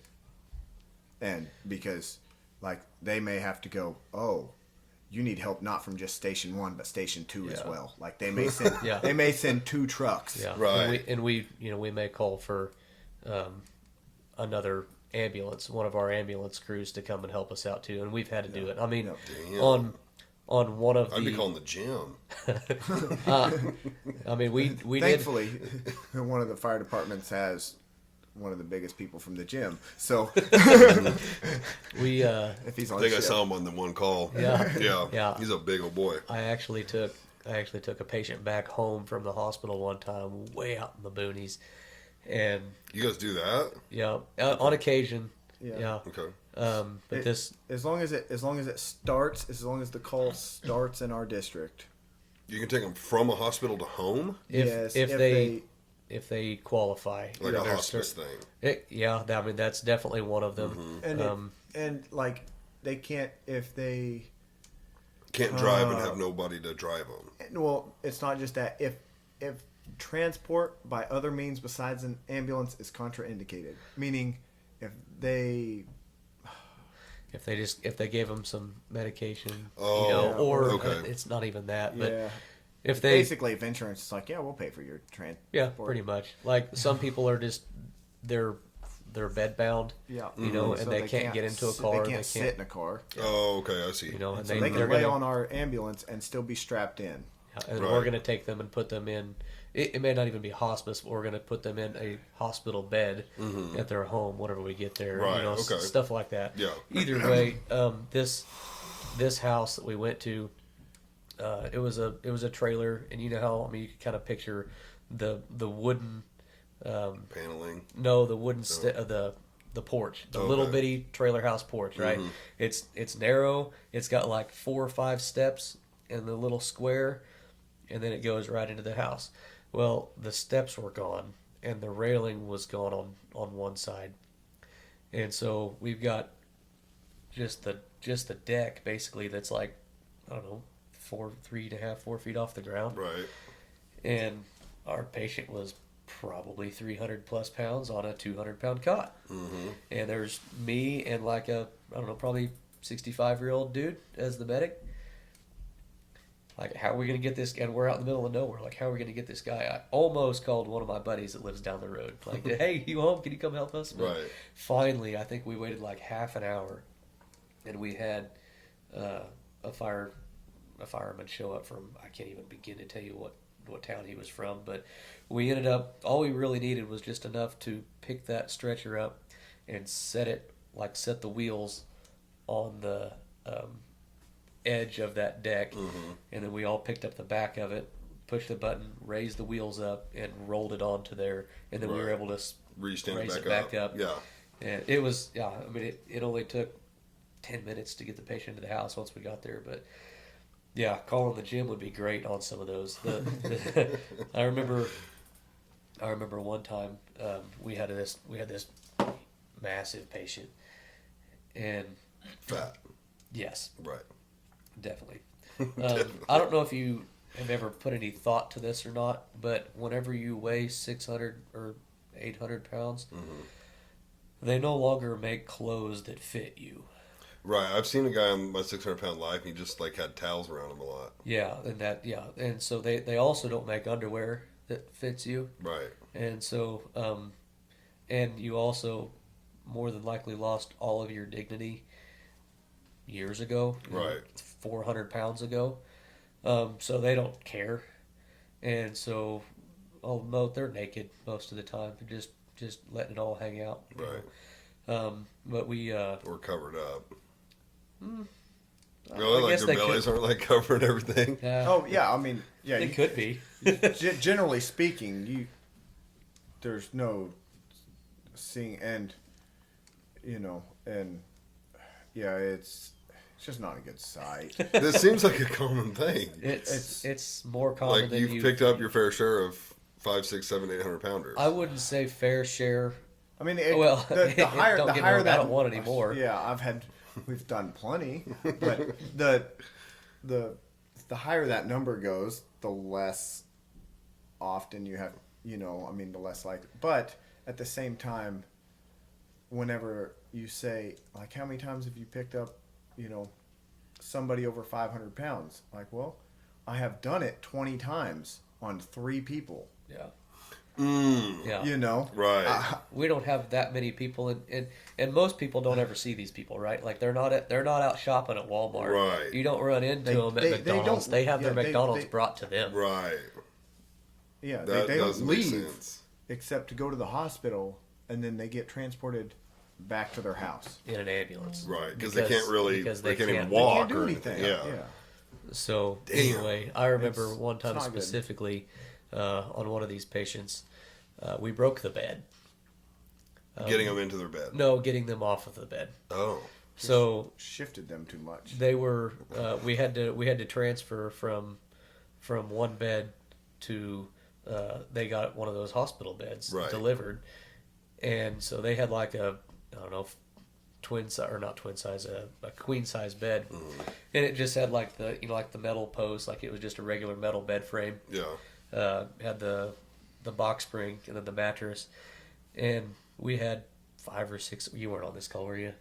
Had like 5 or I've heard 6 about of it, us, but, and like we're all just kind of standing around brainstorming, like how are we going to do this?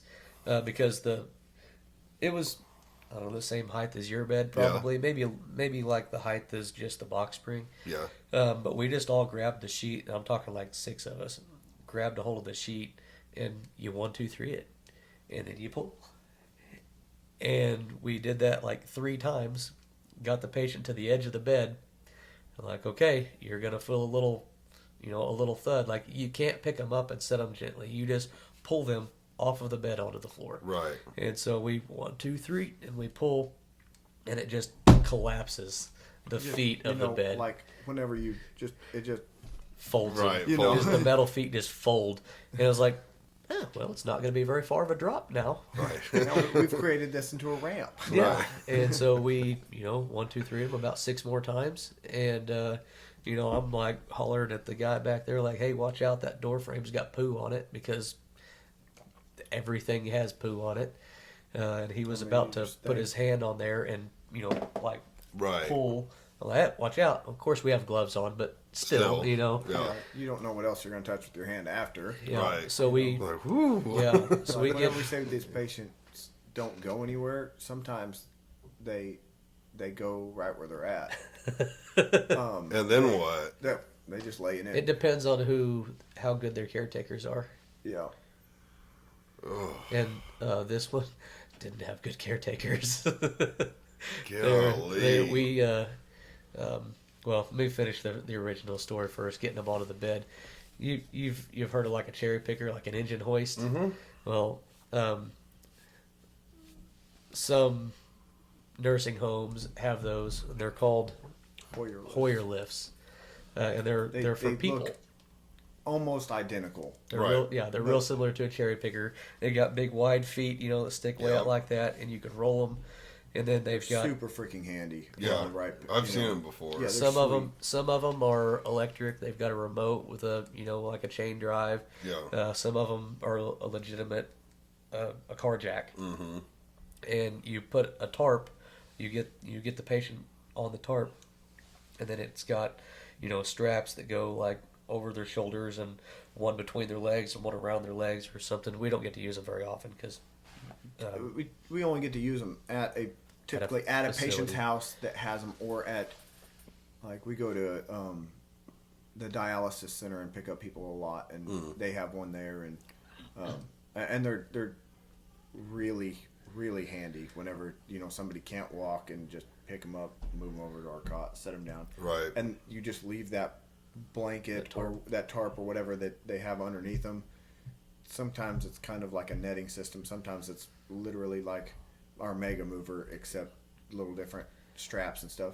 And you leave it under, because a lot of times the hospital will have one of those, and they can. they can just pick them up and crane them around too. Yeah. But So the issue with this one though was like with the Mega Mover, you log roll them onto one side, and you push it under, and then you log roll them back. Well, there's just no log roll in this patient, like it's a blob, man. I mean, And there's legitimately, like, have you ever seen those water balloons that are just huge? Yeah. And trying to move it around, like Right. there's, It's just kinda slipping like, everywhere. Like you imagine it, like a water balloon this big, only weigh like 50 pounds. Right. But it'd probably take 3 people to hold on to it Right. because of you know what I mean? Yeah. And so imagine trying to move a person that's like that, like Right. literally, like they just kind of mold into whatever they're, so we've got well there's this Hoyer lift here, and the caretaker or whatever was like, yeah, we just got that delivered, but I'm not allowed to use it yet. And we're like, well, move out of the way, we're using it. Right. Like there's no other way to get this person in the bed. Right. And so it wasn't under them 100% properly because there's just no good way to do it, and so they're kind of like on their side, halfway in, halfway out, and like it just doesn't look comfortable at all, and it starts like we're getting them off the ground and it starts popping and cracking, like the material, the fabric is like making noises, and we're like, we gotta hurry. And so we finally get them up high enough and shove them over and let them down on there. So fast forward to 2 days later when we got to come back and pick them up again for a hospital, whatever happened. Like take them back to the hospital or hospital to home? home to hospital. Like next, and I say 2 days later. We were out at this particular house frequently, but Right. I mean, this could have been a week, 2 weeks since they'd been there, and there's no telling how many times they had been cleaned up. And I'm not talking shower because that doesn't happen. I'm Right. talking like Sponge bath. well, wipes. Like I'm wiped. talking wiped down, even with a dry towel. Like, so just to give you a little visual, you're all welcome here. Patient laying on this on the side, and just I don't know. I would guess picture 2 days worth of going to the bathroom and not moving, like laying in the same position and not moving for 2 days. Well, the intention of said person, and so there's just a pool of sewage, like from chest to knee, Right. just a pool, gagging, like it's bad. See, You or him or them or whoever it was. but well, the patient's used to it. We are gagging, and Which Are you now allowed to we- do that? I mean, there's no way we've had around it. people leave. I mean, people like Oh, I've legit walked into walked in and turn around and you walk out and you're like, "Whew," and you just gotta check. Compose yourself. Yeah, and some people can't control it. I some mean, it's people can't. I mean, they're like, I'm sorry, I'll be out here when you get out. Yeah. And thankfully, we just got some cool things, nose plugs the other day. They're menthol, Ooh. and they like kind of like the rubber earplugs that you have, the ones that have the little ridges to them or whatever. Mm-hmm. They look like that, and you just poke them up your nose. And they've got this little bitty strap, and you almost can't even see that you have them in your nose. Right. And then you just breathe through your nose, and just smell that real strong menthol. And it does mask the. It helps. 90. Yeah, probably Percent. 90% of it. Yeah. You know, It's- like you it's- still it's smell better. that every now and then, and it's not like it's every sniff. You still smell it around the menthol. Mhm. It's almost like you smell menthol, crap, menthol. You know, and So in order to get this patient up, Mhm. like you got to do something with this crap, right? Like you don't want to just leave it all over the patient because then it's going to get all over your stuff. Right. So we're grabbing just like handfuls of like bath towels and just like shoving them in, let them soak up, flop them in the floor, and you're not talking like this isn't just a nice classy place. it Like wouldn't, the like- rest of the house matches the description of the Right. person here. Right. And you've got somebody over here playing, like the husband is just on the other side over here playing video games with his headphones on, not giving a care in the world anything else. I might too at that point. I mean that's the kind of attitude that Right. that gets somebody in that situation. Right. This person was covered head to toe in dried, flaky feces. Ugh. Like, And the spouse not doing nothing. no, and hair shaved because They went Like- to the hospital and then they discovered lice, and so or just so much caked on crap. I can't remember exactly what it was, but yeah, then hair had been shaved off.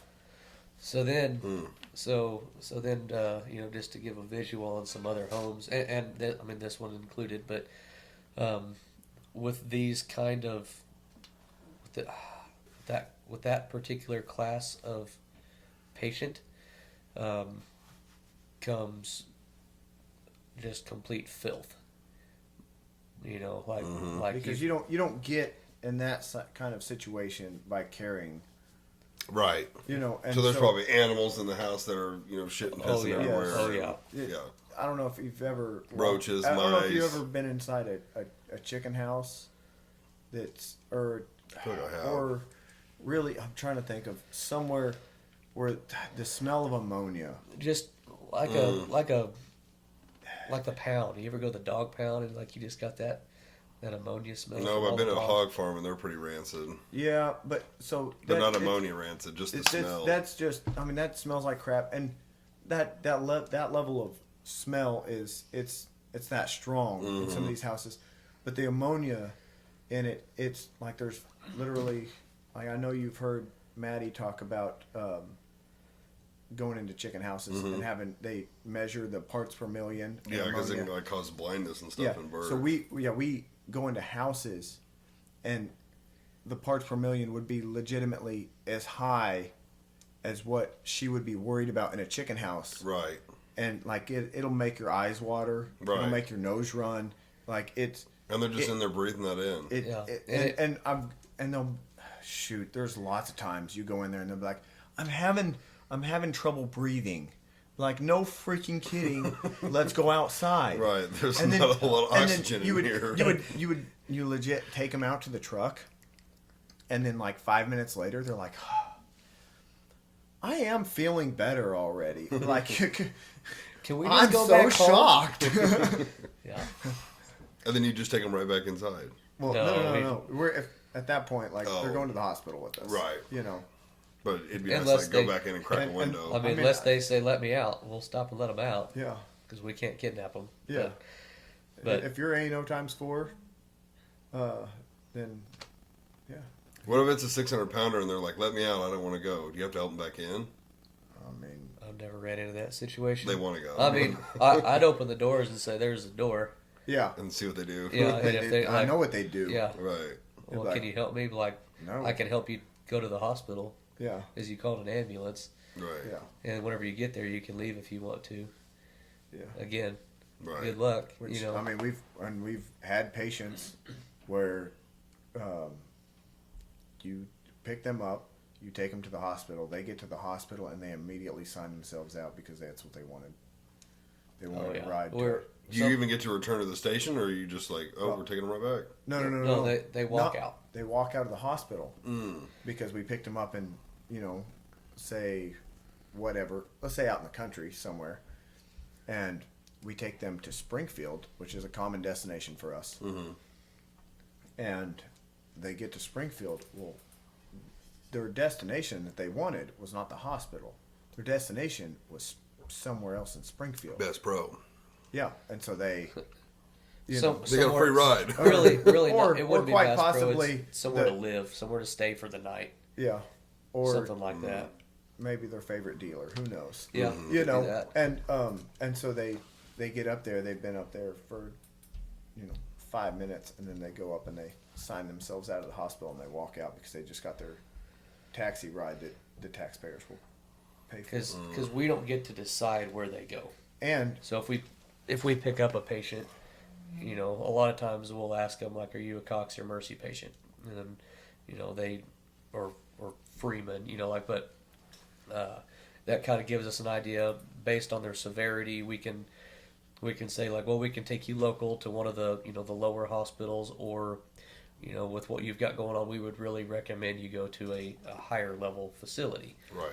And so, Cox or Mercy kind of determines which direction we go and, all of that stuff. But a lot of times they'll be like, I only want to go to this hospital. And you're like, okay, like, just so you know, we would, they may ship you out or whatever. Like, this is where I want to go. Okay. So we take them there, and then they can... 2 hours later, we get to take them to the next hospital. Right. Yeah. Because that hospital can't do it. Yeah. Can they'll- Freeman do or they pretty much walk out. anything? Because like that's where I Yeah. go. I go to Yeah. Freeman. I mean, yeah.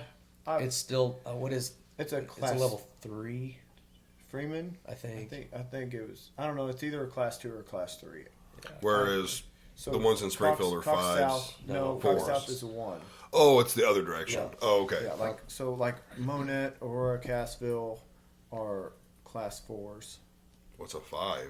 There's no Walk-in 5. clinic. Oh, okay. and 5 would be like most people urgent care. like Right. if there you is go a to a lot, but- bigger city and talk to their EMS, a lot of them don't even know that class 4 hospitals Yeah. exist. Class 3 is like Is What's- as low as they see. Oh, right. And they don't like taking people to class 3s. And Their class 3 is your class 4s. no, No. our class 4s are class 4s. Mm. And They're just that much worse. and yes, so they can do certain surgeries when the surgeon's there. it's all based around the staff. That's outpatient, like they can do certain outpatient surgeries that typically like they would do it. They would monitor you for a while and then they would send you home. Right. And but and So like if I was like I want to go go to Freeman, but I'm in real bad shape, they might tell you like, hey, we actually should take you to Cox or Mercy because they're a level 1. depending. I mean, I It's like they've got a helicopter. Like Yeah, so obviously they can do And quite a bit. they have a helicopter, I think but they fly patients out of there all the time. so we take people to Freeman and Mercy Joplin quite a bit. Now And Mercy Joplin would be a 1, right?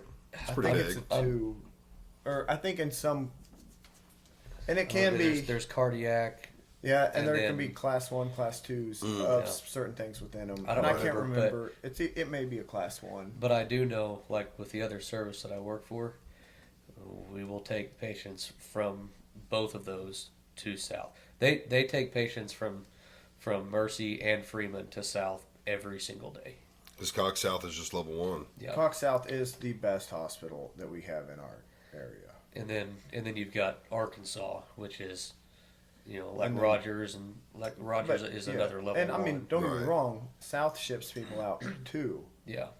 For they ship Kansas people- City, St. Yeah, Louis, they ship people Fayetteville. to specialist deals, and they may there's a south and there's a north, a Cox South and a Cox North, and Cox North is primarily psych patients, and so South ships psych patients to North all the time too, Right. and but None of them are bad hospitals. yeah, They're Just what they're able to it's do. just It's- what they're capable of doing. So if someone's in real bad shape, like I mean you're if- telling them, hey, if so- Cox South is probably where you want to go. But that's very dependent on your location. Yeah. Because if somebody's in bad shape, like in fear of like somebody not bad dying- enough to get a helicopter, but bad shape. I mean, if No. they need to be going to the hospital right now, and you're, By in a class Monette, 4 yeah, I mean, you go to a class 4, and they will do their very best to stabilize you. because And then they will because ship you a to the higher- class 4 hospital is Still better has is doctors better and than nurses. it's better than a Ambulance. 6x10 box. Right. Yeah, And with one person in the back. Who Because makes we've the- got two. We've got an EMT, typically an EMT and a medic in the truck. Right. Well, that ambulance isn't moving If unless you're both. one of them's in the front seat. So Right. you've got one guy in the back, yeah. and so we're going to. I And mean, you're moving. And don't get me, and you have some medics are better than others. I mean, it's just experience. It's there's just some people are smarter than others. closer to retirement. It all makes a difference. It does. And so there are some medics that you get this patient in here they're in bad shape, and this medic has full confidence that like you're going to South and you're going there fast. And I'm going to keep you alive. And until I we have get full there. confidence that they that this medic can keep them alive. Or the medic's like, we need to get to a hospital right now, and we're going to this close one. Like blood, we can't do anything for blood. We can't give you blood. All we can do is stop. We can try to stop you from losing what you have. We can't give you any more. We can give fluids, but fluids isn't blood. And so Right. if you're Fluids losing blood, raise- we can raise blood pressure With fluids. but we can't replace blood. And Right. so if you're losing, if we've had a major trauma, we're going to the closest facility that has blood, or calling like Cox Air Care can come. Right. with Who blood. who gets to make that call? What call? Like you're somewhere, let's say you're either not, I guess it'd be based off you're not close to a hospital. Because if you're super close to, even Yeah. a level 4, you don't need to call for an ambulance or a helicopter. A lot of times in our districts, like where we're at, we don't call for a helicopter as often as some other places because our transport times are not that long. By the time they get there, They they are kind of long, but they're not long enough. But if you're in like a They're- rural area, you're Yeah. 30 minutes away from a hospital, this dude or chick is in bad shape, and you're like, hey, we should call a helicopter. So the So- problem is a helicopter typically takes 30 minutes once we request them to get them on the ground. because So why they- ever call for one? So Because if it's out in the rural area, if we get called, the best time for us to use a helicopter is whenever it comes out as sounding as we've got a multi-car accident or we've got a confirmed stroke, and it's 20 minutes away from us. If it's in the same town that we're based out of, and we can get there in 3 to 5 minutes, we're gonna beat the helicopter every time. because we can go get them loaded up and be halfway to the hospital before they could land. Right. Which But if- at that But at that point, they could at least meet you at the hospital with a helicopter. Like if you know. But we're there. But No. But I'm saying if you Like know, from- hey, from this Monette to hospital's not going to be able to Springfield. do anything. so they will. Monette gets to make that decision. The hospital does. If we take somebody to Monette and they need to be shipped farther, they decide, hey, we need to do what we can and we need to get a helicopter here to get them quickly, or they get them stabilized and they call us back, and then we, Right. you know, A lot of but if we get something like on the edge of our district somewhere, and it's going to If- take us 20 minutes to get there, but they say it's a confirmed stroke, we're going to say, unit number whatever is en route. Can you lift a helicopter? And by the time we get there, the helicopter is 10 minutes out. So you got 10 minutes And to so work. we with. get we in, can- we get inside, we get the patient, we get a set of vitals, we get the patient on the stretcher, we get the patient outside. Hey, look, there's a helicopter. and Do a scene flight. depending on or- where the best place to lift a helicopter, land a helicopter, maybe 5-10 minutes away, and so now we can grab the patient, get them over to this spot, and be there 5 minutes before the helicopter, same time as the helicopter, or something like that. Are you allowed to almost trespass if you needed to? Yep. We can cut fences. We to can- land a Oh helicopter. shit! You're allowed can- to like do what you got to do. We can land a Yeah. helicopter. Like we can ask. We'll ask for permission if we can, and then if they say no, we say, "I'm sorry, we're gonna do We're it." just being Yeah. nice. Yeah, like- yeah, exactly. Yeah, I mean, and that's happened. Typically, and we don't try. We try not to do that stuff. Like I worked one. It was pretty. I don't know if I could say it without giving stuff away, but they were entrapped in their vehicle for a while, and so that's another reason to call them. Like that's one of those where, like, you can call a helicopter because you still have work to do to get this it's going patient to take 20 out minutes to get him out of the car. out of the Right. vehicle by that time. So the helicopter landed in the field. They were on just on the other side of it, and there were cows in the field, which typically not a big deal with the helicopter because they're just going to run to the other end of the field. Right, they're gonna be scared. But if we cut the fence, then it's a problem. But so we had enough people there. We just picked the patient up. We had put them on a backboard, picked them up over the fence, handed them to other people, and then got them into the helicopter, flew them out. Yeah. And Because who's responsible? Like, if you had to cut the fence, who's responsible for that? then there's typically an officer on scene. Oh, okay. There will be an officer, and then the officer will typically probably stay on scene. And that also depends on. But I mean, I think Like, is the county like, like hey, the, we'll the reimburse you? officer is or- probably going to get. There's, I don't know. You might be able to. I would say we would be not individually, but I would say our entity Would be responsible for the fence. would fix the fence They- because yeah, like they if we very have well to, could. if It's you just a have to weird break- thing that popped in my mind. like the fire department, if the fire department breaks down a door, of course I was a city Yeah. municipal fire department, but the city would pay to fix the door. Yeah. Even though the house has been being burned down. Well, it's typically for a medical. it's Oh. most of the Like- time you're breaking like- it down for that. Like they're in their house by I themselves. fall can't in unlock and the I can't door. get up. I can't Right. unlock the door. The door's locked. All right. Well, do we have permission to break it in? Or sometimes they can talk to you and they'll be like, just freaking kick it down. No, Like, I think I could be wrong on this, but I think if the patient needed it, then I think it goes back on the patient because they didn't have a key hidden. There's ways around that. And for people listening, like, I mean, this is an awesome opportunity to learn how we can get into your house safely.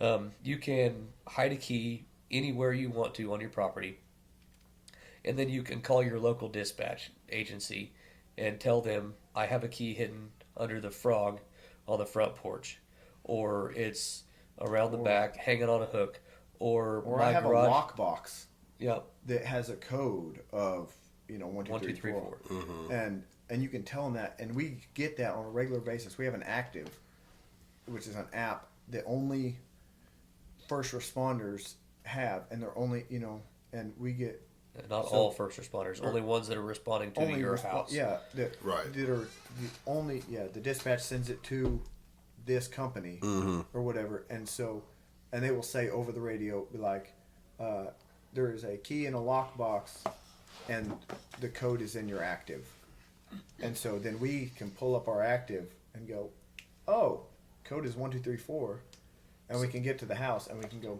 1234, key, unlock your door. Same thing Right. with garage codes. If you've got a garage code, call the dispatch agency and tell them my garage code is this. That way we don't have to break your door down. Because if we get there, a lot of times like the buttons are the worst. Like the old people that carry a I've fallen and can't get up button. It's legit. Probably get more false alarms than actual. Yeah, but if we get to your house, if you've like you can drop them, you can bump into them, people will push them, and we'll get to your deaf grandma's house, and we bang on the door, and she doesn't come to the door because she can't hear She's us. taking a nap and she yeah. ain't waking up to nothing. And we're like, the worst case scenario, she's in there coding, and we need to get to her. Right. So we break the door down, and she's like, "Oh my gosh, what are Right. you guys doing here?" Right. Like, "Oh, sorry, sweetheart." Yeah. And so if we have a way to get into your house, nobody you else is going to know, but we will be able to get in, open the door, hello, come in. You can do that today. Yeah. You don't have to wait till an emergency. You can do that today and be like, hey, this is my address, and if there's ever a call out here, this is the code to my garage door.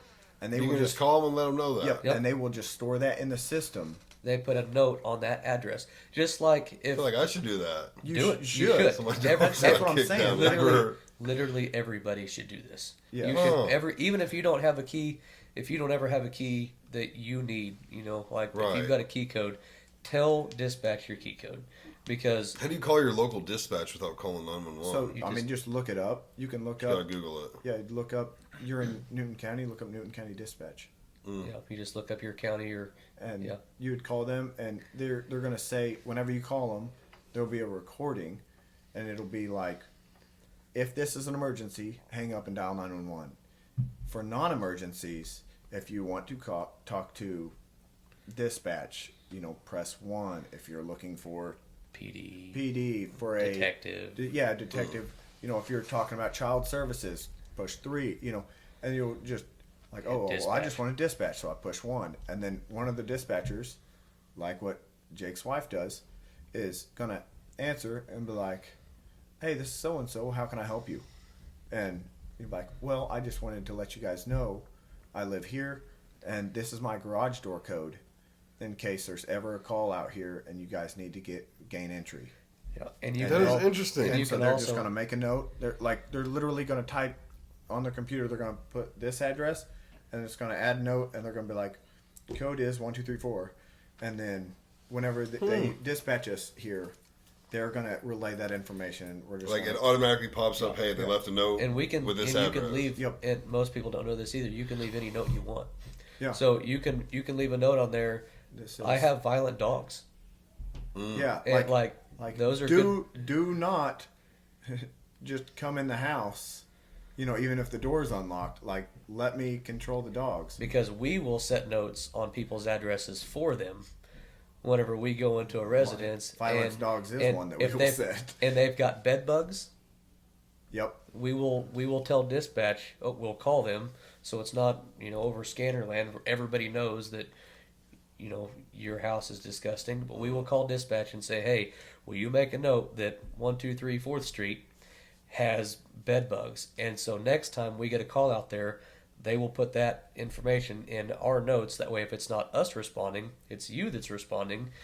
You can look at your active and be like, hey, guy, we need to prepare for this. We need to put on something different, or Whenever we go in to pick up this patient, we need to not lean against walls. We need to get in there. We need to blow this patient up. We need to get out. and we need to decon later. We don't Yeah. want to set our bags down on the floor. But the dogs thing, Wait, like, what do you mean? Like literally, when you get back to the ambulance barn, like you need to like get rid of the clothes and bag them up and. hot, like yeah, Yeah, hot is a good way to get. So you could legitimately skip the washer and throw them straight into dryer on high heat, and it'll kill bed bugs. Oh. So we don't want to carry that back to the station because Right. in each bedroom, we have 3 shifts, so there's 3 different people, without including the PRN people, the part-time people. There's 3 different people that sleep in each bed throughout the week, and so it can, if we get bed bugs back at the station, like bed bugs are one of our biggest fears, and that causes a nightmare immediately. They're hard to get rid of. And then it not only causes a nightmare for the station, but then it very easily potentially causes a nightmare for the 18 people that work there. Homes. Right. Yep. And Never even thought about that. so No, the notes. That's interesting. I think everyone listening should take that into consideration. yeah. I Call just dispatch. I just set it up for my grandma. She lives in a duplex over in Cassville right now, and she's fallen several times. She's getting up in age a little bit, and she's fallen several times here lately. The last time she fell, she was brushing teeth at nighttime. She passed out while standing, fell down, hit her head, woke up who knows how much later, bleeding from her head, and thought, I'm going to go to bed.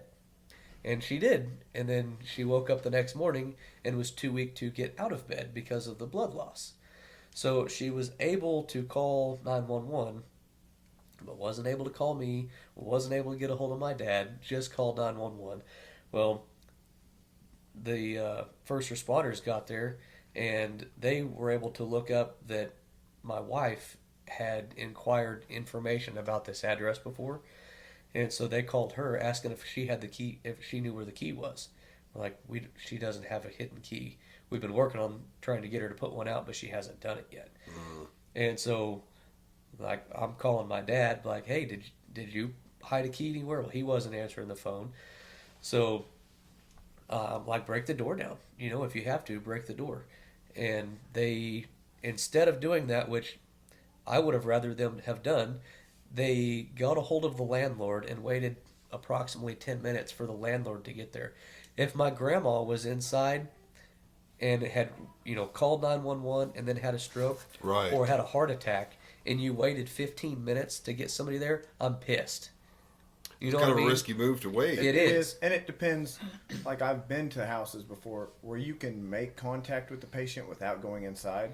You got several windows. Like, we'll make a 360 around it, and we'll be like, hey, I can see them, and like, knock on the window, and they're like, hi, and be like, can you hear me? And they, even if they can't talk loud enough, they can be like, yeah, I can, and be like, are you hurt? Do you want us to break the door down?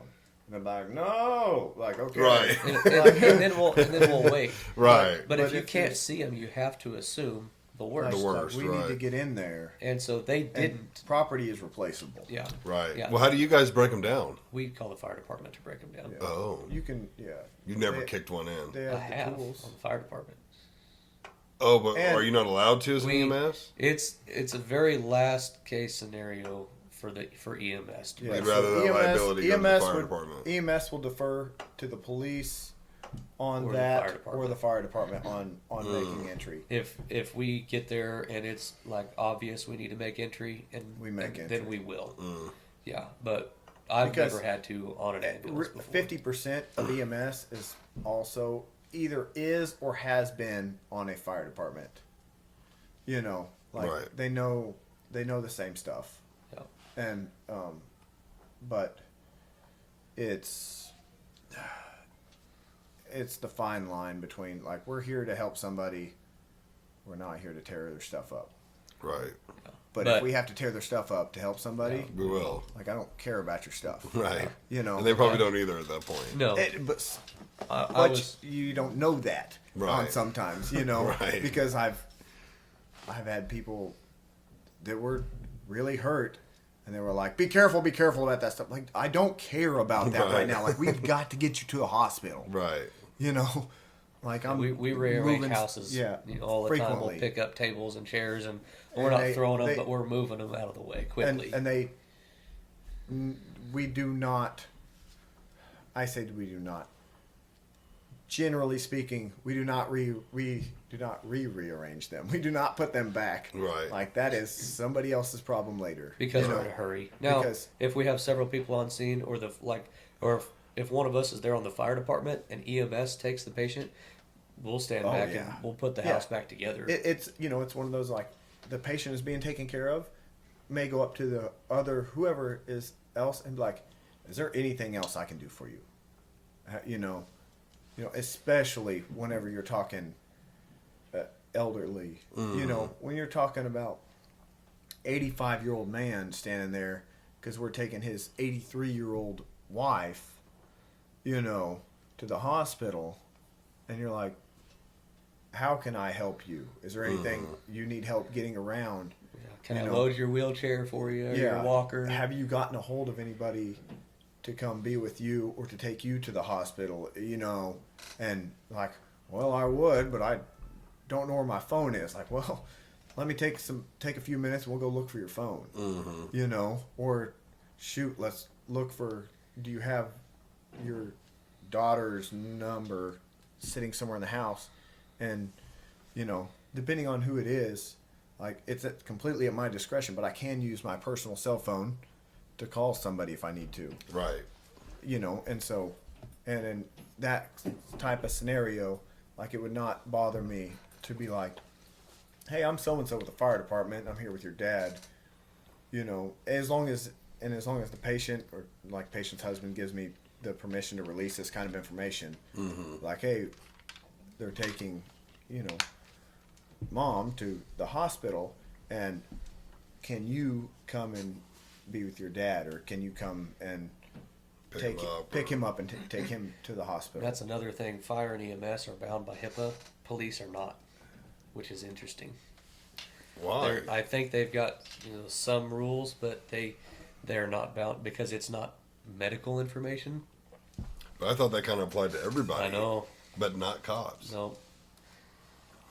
See, I it think makes it me think earlier when you talked about how the firemen are like portrayed as heroes, because Yeah. a lot of it was like you were saying, they've got the cool trucks and they're playing with water, and they're typically doing something I feel like that people look as good. Like, yeah, maybe your house is on fire, but like they're saving it and like it's a good thing. Well, if EMS is there, it's typically like they relate that to somebody's dying, and no matter if you're doing them good or not, they're dying, and so they look at it negatively. I think a lot of it is people don't think about EMS. You forget about EMS. Could unless be you that.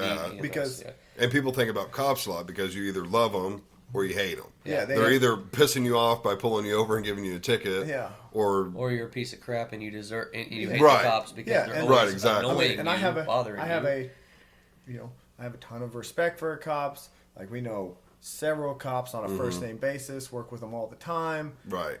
I hate being pulled over. Right, You yeah. know? I think everybody is like It's that. like- You pull me over and it's like, I'm done with you now. Yeah, and I mean, so yeah, Yeah. we work with cops on the regular basis. Really enjoy them, and I see a cop pull out behind me. I'm like, Yeah, I think that's why they get a lot of shade too because of that. and so sometimes they get held, But they're- a lot more often than they should be held in a negative connotation. right. They do, but And they also firemen- get a lot of praise for certain things. I mean, Yeah. they're keeping people safe. I mean, Right. they're raiding the drug houses. And- They're pulling people off the streets that don't belong there. Right. And depending on which ones, I mean, we see there's a huge spectrum and helpfulness of cops on medical scenes. With everything else, Yeah, there's good ones and bad ones. And not that they're bad at the rest of their job or anything, but some of them just aren't very helpful. And some of them are right there, Johnny on the spot, like, what do you need from me? And they will do anything you ask them to do. And I mean, they're right there. And But typically, we've- there's not a we've- lot for them to do in a medical. I've worked in a attempted suicide, I think, and the cops were first on scene and applying tourniquets to stop the bleed, and I mean they're doing things like, because they're already driving around the city, they're in their car and they're like, we need you at this address. Like, oh well, shoot, I'm only 3 blocks away, and they're on the scene and they're rushing in there, Like if we get anything suicidal, cops are going in first. We stage because Because they've we got don't know. guns and we Yeah, Right. Don't- and so they're rushing into this situation, going, somebody just shot themselves, somebody just cut themselves with a knife, somebody just, took a pile of drugs. What are they going to do next? And they have, Right. and they're rushing in there. Right, because they can freak out on you. And we're legitimately we're sitting a block or two away, going. Oh, really? A block or two away? You're not right out the front door? no because Typically, no. because if they See an ambulance, then they come to the ambulance. and I mean that's a very real possibility of or family. them trying to hurt responders. Yeah. I mean, well, They're- I they worked I worked a suicide by cop essentially, and like over the radio he was telling dispatch like they come in, I'm gonna kill them, and so he's wanting to take his life. Wife was trying to make sure that he didn't take his life, and he's like, you tell them if they come in the house, I'm gonna kill them. And so if we were to go in first, Right. that's You have- not a you good have no position for us to defense. be in. And I say, and we don't have it because we don't live in that dangerous of a place. Like where the odds of it in interacting with somebody like that doesn't happen all the time. But in your big cities, like EMS, fire, they wear bulletproof vests. Because Really? the odds of them getting shot at are high enough that it warrants them wearing a bulletproof vest to go and try to save your life. And a lot of it is because we wear a uniform. Most people, I mean, can you tell the difference if I popped up a picture real quick with 3 different people? Would you, without studying them, looking at badges, would you be able to tell which one's a fire, police, and EMS? And EMS, there are some Yeah. EMS that wear Right. that there are EMS ones. I think they've gotten away from it more, but there used to be there are EMS badges. There are fire badges, Oh. and a lot of people don't wear them on their person anymore. Like a cop will have a badge clearly visible, Right. but they exist. Some and- EMS wear belts. They've got different things. I mean, they'll have Oh, yeah, I trauma shears, and they might have some pants- people have glove holders, and The pants that we wear are like that Jake just- and I prefer are legitimately cop pants. They're the tactical series pants. Like that brand, First Tactical, they make an EMS pant and they make a tactical pant, and both of us prefer the tactical style pant. And so I mean, we're legitimately wearing the exact same pants that the cops could be wearing. We have the exact same belts on that they could be wearing. I carry a Everything's Leatherman on. navy I carry blue. a Leatherman on one side, and I carry a pair of trauma shears in a holster on my right side. So and I'm stepping out with a polo on or my blue jacket. Right. That and with a duty belt on with it, and granted, yes, I'm coming out of an ambulance, but whenever I walk through your front door of your house, Yeah. And if the person's already not in the right state of mind. yeah, and Right. so yeah, they get to go in first, and then they say scene is secure, and then we go in. And it makes sense. It varies. There's times where we have been told, like, stage, and we're like, we've been here before, we know this person, and we don't always stage. Or I've also been to one, where they were like, here's, this is your call, stage for law enforcement. And we're like, do you have an ETA on law enforcement? And they're like, yeah, they're 25 minutes out. Like, 25 like, minutes. well, Yeah, out in the county, a lot of Oh, yeah. or I mean, you're state, talking- you you're gotta talking wait a for county- a county cop or a county trooper to sheriff. come from. that's, and there's 2 sheriffs on scene, and they have a domestic at this end of the county, and they have a traffic stop on this side of the county, and you're here, and they're like, yeah, they have a 25-minute ETA. And so we staged, and then we had fire pull up behind us, volunteer fire. Well, we had 4 volunteer fire pull up with us to stage, and one of them is an off-duty law enforcement, Mm-hmm. and they are like, we've been here before. We know these people. I think, like, we're pretty sure we're okay. And so we're like, okay, when we're gonna make the judgment call, we're going, and so we'll just let dispatch, like we let them know, like we are proceeding to the scene with fire with us, and then we go on in, and everything's kosher, but it's just, but there are scenes where like absolutely freaking not. I will wait the 25 minutes. Yeah. Right. You got the you dog don't barking know. outside. You Yeah. got the doors wide open. And we've been on scenes before where like we were on scene and things went south, and it's like get law relieve enforcement and expedite them. So now you have a cop hauling ass to your location because EMS just like, we're in a bad situation now. Because I've seen Wait, like the cops weren't there to start the cops with? weren't there to start with because it was a normal medical. Oh. Well, this normal medical is a freaking Drunk whacked person. out, What yeah. do you do? Just back out of the house? Yep. And, Yeah, you can. Yeah, you can. And I mean, and in one that I can think of, the patient actually ran out of the house to another part of the property, and we were just like, all right, well, we ain't chasing him. We're going to straight chill right here till we get people with guns here. right. And because that's that patient's choice. Right. Like if you want to, and we have the right to put our safety above the patient's. If that patient is To an extent, though, right?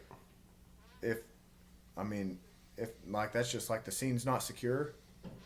Regardless, if If they've got a gun and we don't, Okay. we're gonna Yeah. leave. Yeah, that I understand, but I'm But- saying, but if the this patient person- has something. Oh, if this patient is like, we get there and they're like, I'm gonna knock you out. I'm like, no, you're not, because I'm gonna sit in the truck. Right, know? that I understand. Like this patient's like got a knife sticking out of their chest, and they're like, I'm gonna punch you. They're like, you're not gonna punch me. Like, I'm not gonna take you to the hospital because I'm not getting close to you.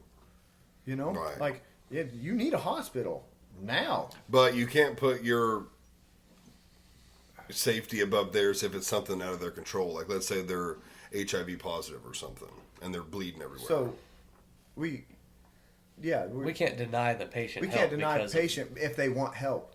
But if Right. they're like, even if a patient's just belligerent and they're like, "Ew, I don't want your help," then like, "Oh, you don't want my help? You don't have to have it." right. Even though, like, you're bleeding, we will wait. Like, I we think- will wait for them to go unconscious, and then and then load we'll them. give them help. Yep. And not our safety, but if the patient if they're actively having a massive heart attack, we know they need to go to Cox South. And they're like, well, I want to stay local. Like, I'm sorry, the local hospital doesn't have the capability to help you that you need. You need to go here. Like, no, I want to go local. Well, congratulations. Now you've just earned yourself 2 hospital bills and 2 ambulance rides because now we're taking you local and they will ship you out later. But it's their choice. But it's their choice and we can't get now. And we can go in. Somebody can be bleeding out on the floor, and they can say, "Leave me right here. I'm ready to die." Yep. And you can be like, all right. And as long as they're Who are coherent you? and you Yep. can make that Yep. judgment call, you just If they leave can, them. if they can answer all of our questions, we leave Yeah. them there. Who are But you? What most year of is the, it? Yeah. in that situation, we're not just going to get back on our truck and leave. You're going to wait till they pass We're out. just going to wait. Yeah. And as soon as they're unconscious, now they can no longer answer our questions appropriately. Because And even if they told you, hey, like if I pass out, The don't situation help me. is now changed. What if they have a DNR? if A they- DNR, if it's signed and hanging up where it's visible, then it stands. And if it's not signed, or if it's not signed or nobody knows it's there, then it doesn't then it exist. doesn't. Yeah, it doesn't. And if even if somebody's like, hey, they have a DNR, I'm like, okay, show it to me. Well, I can't find it. Okay, I have to treat it like they don't have a DNR. Oh wow. and we're going to work it until you can provide. Now, have you ever worked a DNR? It is 3:30. Is it okay? Have you ever worked a DNR? We'll end on that. I have never seen a DNR patient die. I have okay. I have hauled DNR patients.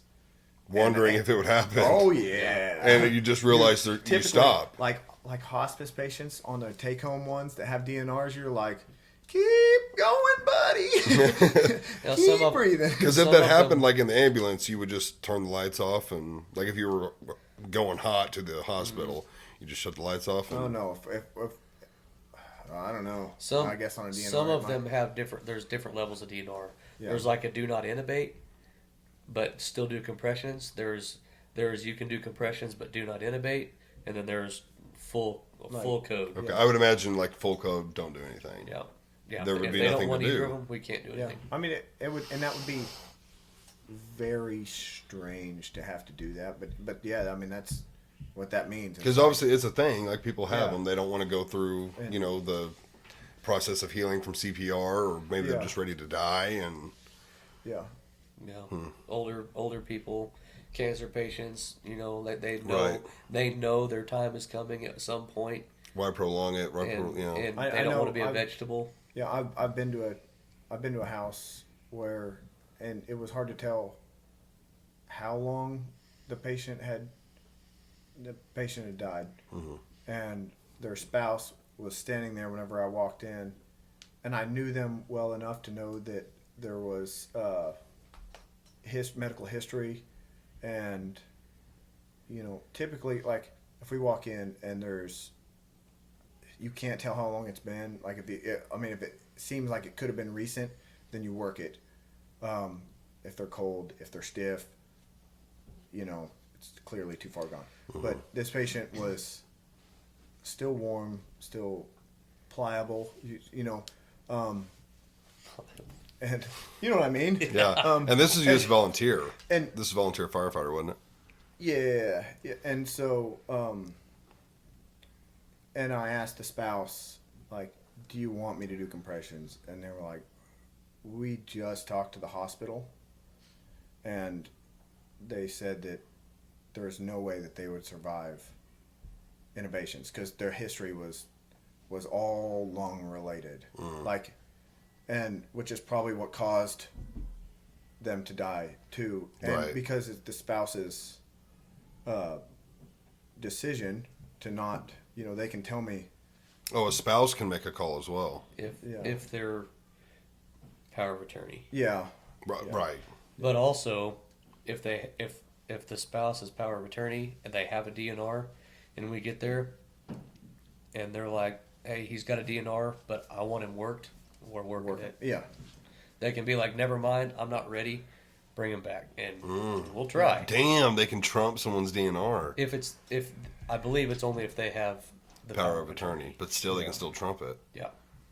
Yeah. Interesting. I guess if you're someone's power of attorney, and we'll wrap up, but and they had a DNR, you should respect their wish. But yeah, that'd be a tough situation to be in. Like if your spouse had a DNR, but you're the power of attorney, you could- should respect their We DNR. could go down rabbit holes like this. Yeah. You could do 10 of these podcasts. I would recommend talking to people not dumb. Right.